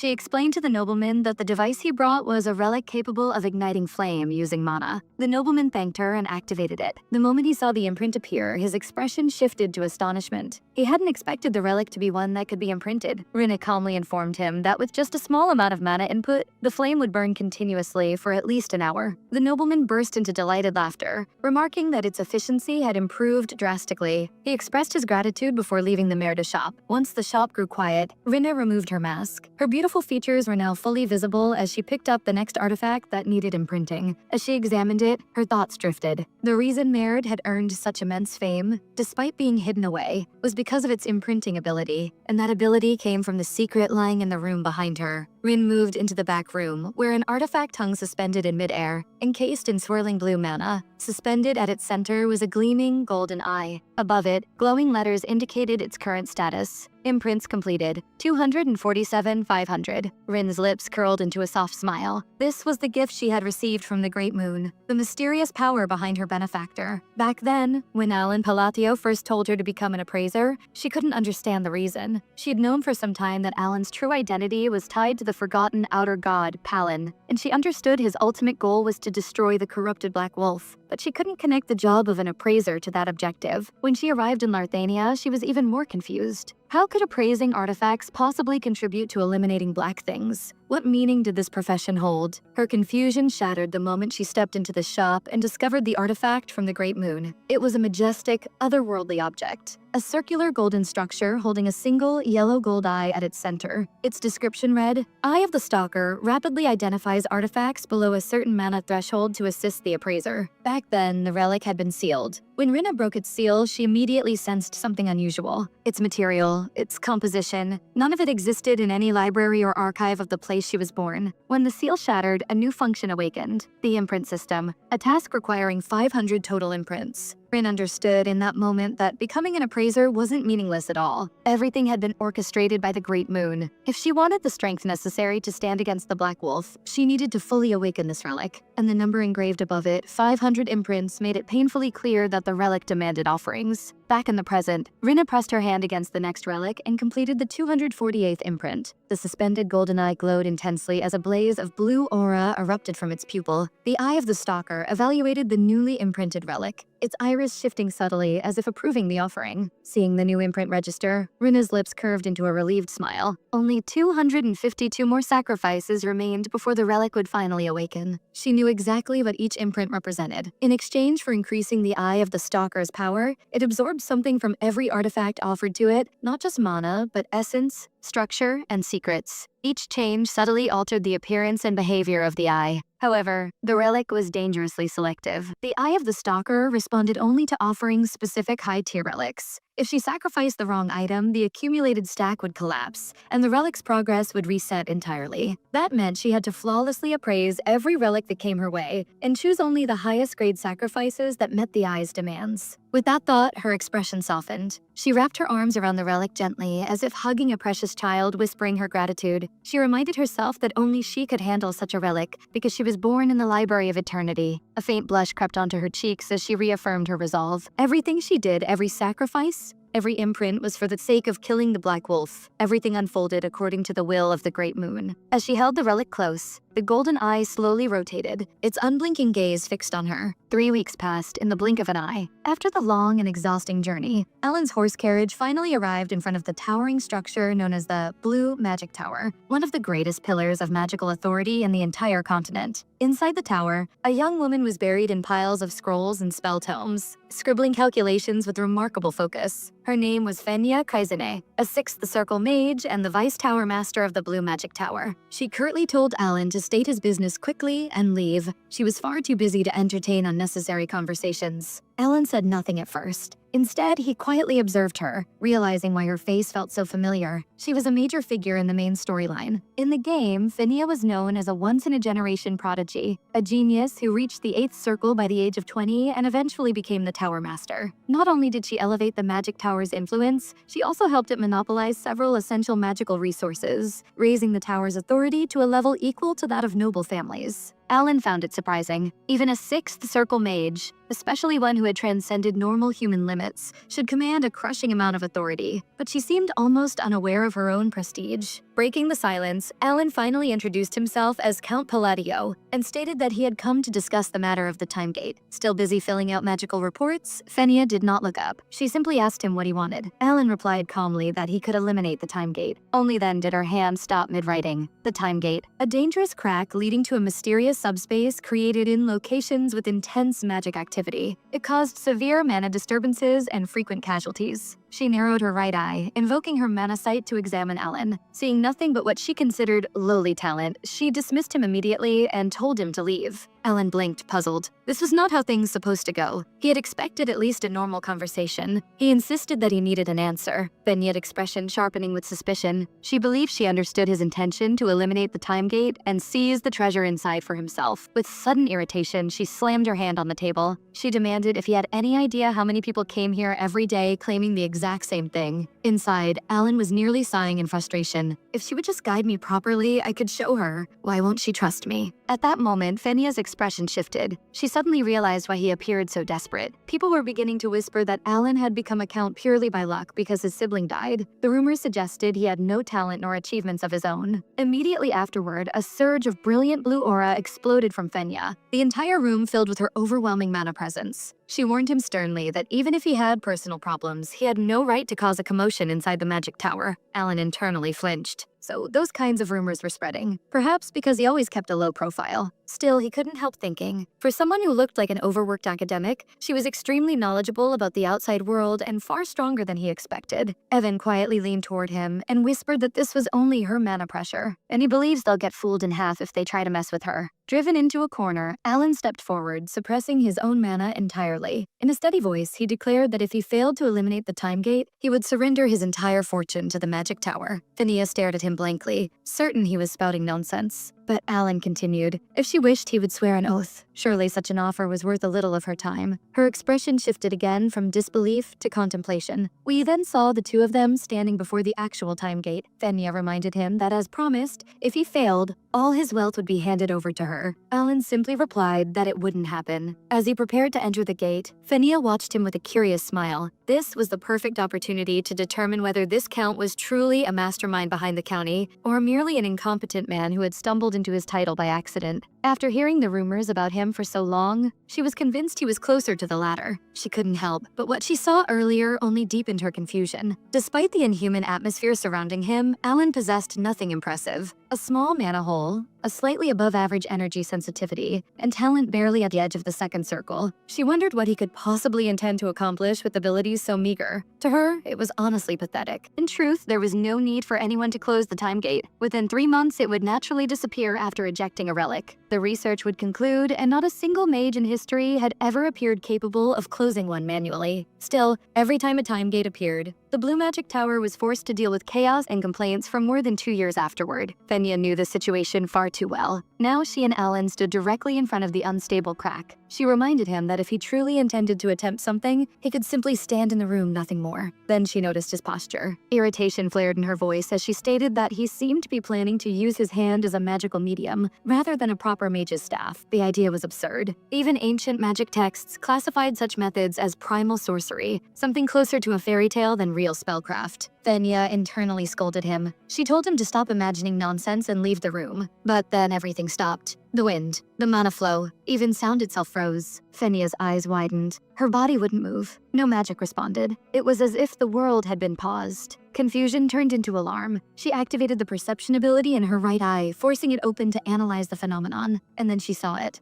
Directly in front of Alan's outstretched hand, something was forming something impossible. A closed red eye shimmered into existence, suspended in front of him. A moment later, the eye opened. Its gaze locked directly onto Fenia. A chill ran down her spine. This was not magic from any school she knew. This was something else. Fenia froze in place. For a brief moment, it felt as though something unknown had peered straight through her essence. Not her body, not her mana, but something far deeper. The sensation was simple, overwhelming, and utterly undeniable. Yet what she perceived resembled a poisoned chalice, an existence laced with ruin, contempt, and inevitability. Then she saw it. Through her observation eye, a crimson gaze emerged. An eye belonging to a forgotten god, ancient and absolute. From that gaze extended an invisible hand, reaching toward her. It was not a physical grasp, but a demand, an absolute demand, one that allowed no refusal. Fenia's breath caught. She understood immediately what she was witnessing. She also understood what had to be done. The moment her awareness locked onto the red eye of the forgotten god, the connection was severed. The presence vanished as if it had never existed. And then, the time gate collapsed. The distorted space folded inward, the cracks sealing completely. The unstable mana dispersed, leaving only silence behind. Fenia stood there, stunned, struggling to comprehend what had just occurred. Alan turned back calmly and stated, as if reporting a routine task,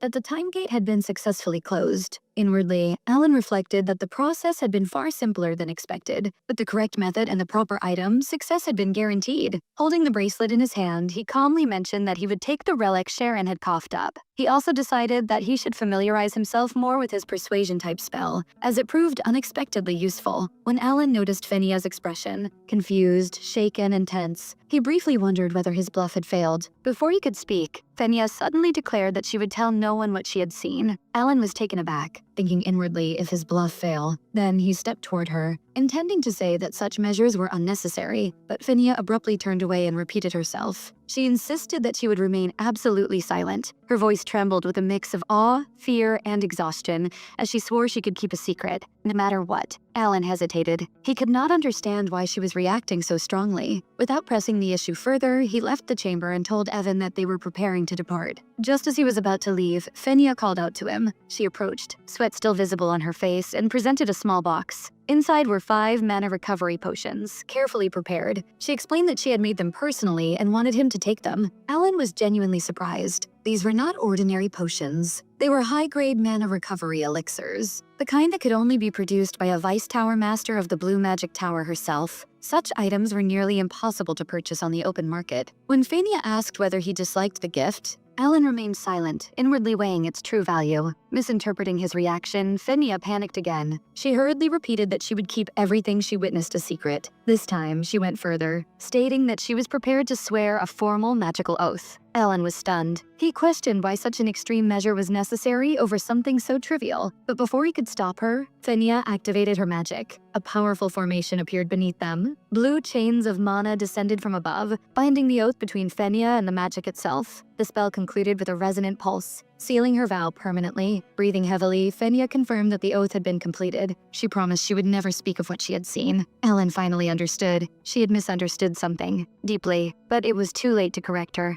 After taking everything he needed, the scene shifted outside the White Tower. Alan Palatio's horse carriage was already moving away from their tower grounds. Inside the carriage, Evan finally spoke up, his eyes lingering on the bracelet Alan now wore. He asked whether that treasure had truly come from the Time Gate, remarking that items obtained from such phenomena were notoriously difficult to acquire. He also noted that the bracelet looked far more primitive than he had expected, and cautiously asked whether its performance was satisfactory. Alan showed little interest in discussing performance. To him, that was irrelevant. It was an item he needed, nothing more. Inwardly, he felt a quiet sense of relief that he had obtained it safely. The bracelet was a seal of the Unholy One, and the gem embedded within it constantly absorbed mana from the surrounding atmosphere and stored it internally. A brief glance was enough for him to confirm that it was functioning properly. The storage capacity was not especially large, but it was more than sufficient for stabilizing his mana hole. That alone made it valuable. Looking out the carriage window, Alan briefly reflected on his own body. Without external support items, his mana capacity was undeniably low. However, he dismissed the thought almost immediately. His objective was magical research, not combat or personal glory. For his purposes, this level of power was more than enough. Across from him, Evan wore a puzzled expression, unable to understand what his master was thinking. Alan himself, however, was equally confused, his thoughts lingering on Fenia's strange reaction earlier. He recalled how, just before his departure, Fenia had bowed repeatedly, insisting that he visit the Blue Magic Tower again. Her sudden politeness had been genuinely startling. Even when Alan clarified that he was merely a second circle mage, Fenia had panicked and responded that she already knew, and mentioned he looks exactly like a second circle mage. He was baffled back then, thinking if smoking him. That reaction felt unsettlingly familiar. Alan remembered Kalia's behavior during her visit to his mansion, the same mixture of fear, reverence,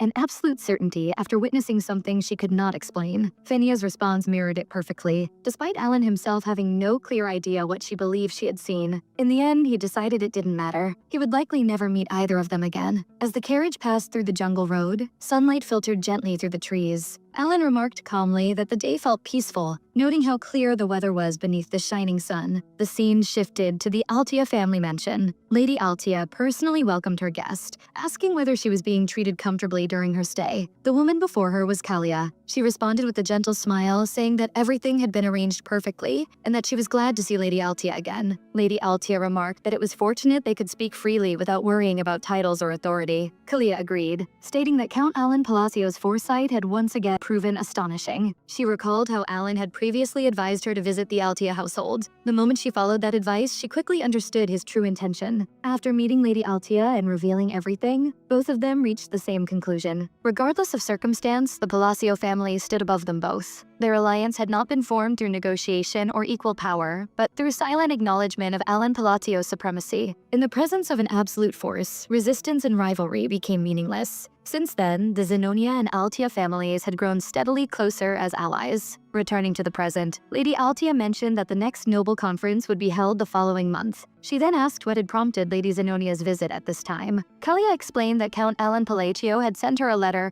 offering an apology for his blunt and cold behavior during her previous visit to his estate. Lady Altia accepted the letter from Kalia and examined it in silence. As her eyes moved across the contents, her expression gradually shifted. The letter was a formal apology from Count Alan Palatio, addressing his blunt and cold behavior during Kalia's previous visit to his estate. It also mentioned that several nobles had voiced dissatisfaction over similar encounters. Alan stated plainly that very few nobles suited his temperament and asked for understanding rather than forgiveness. Kalia remarked that, at first glance, the letter appeared to be nothing more than a simple apology. Lady Altia calmly completed her thought, stating that such a letter would never be so simple. There was undoubtedly a scheme hidden within it. Kalia nodded, agreeing that they should analyze it carefully. Together, they reviewed the political implications Alan had subtly embedded. Seen together, the message became unmistakable. Alan Palatio favored neither the noble faction nor the royal faction. Lady Altia stated that by common sense alone, only one conclusion could be drawn. Kalia silently agreed. Alan Palatio intended to dismantle the existing power structure entirely. He did not plan to choose a side. He intended to erase them all and establish a new order. The realization sent a chill through both women. Lady Altia lifted her gaze toward the ceiling, thinking that this must be the reason her family's influence had been deliberately elevated, and why she herself had been placed in the position of Duke. Kalia confirmed the thought aloud. The Zenonia family would follow Alan Palatio's will. She stated that it was time for them to begin discussing concrete plans. The scene shifted to the Blue Magic Tower. When the Tower Master finally arrived, he was visibly taken aback upon hearing Finia's report. The revelation that Count Alan Palatio had personally resolved the time gate left him momentarily speechless. Finia sat before him, utterly exhausted, surrounded by towering piles of documents and research notes. Her mana was depleted, her posture weary, yet her eyes remained sharp. The Tower Master instructed her to explain everything in detail. Elsewhere, Alan suddenly choked, clutching his throat as a sharp burning sensation spread across his mouth.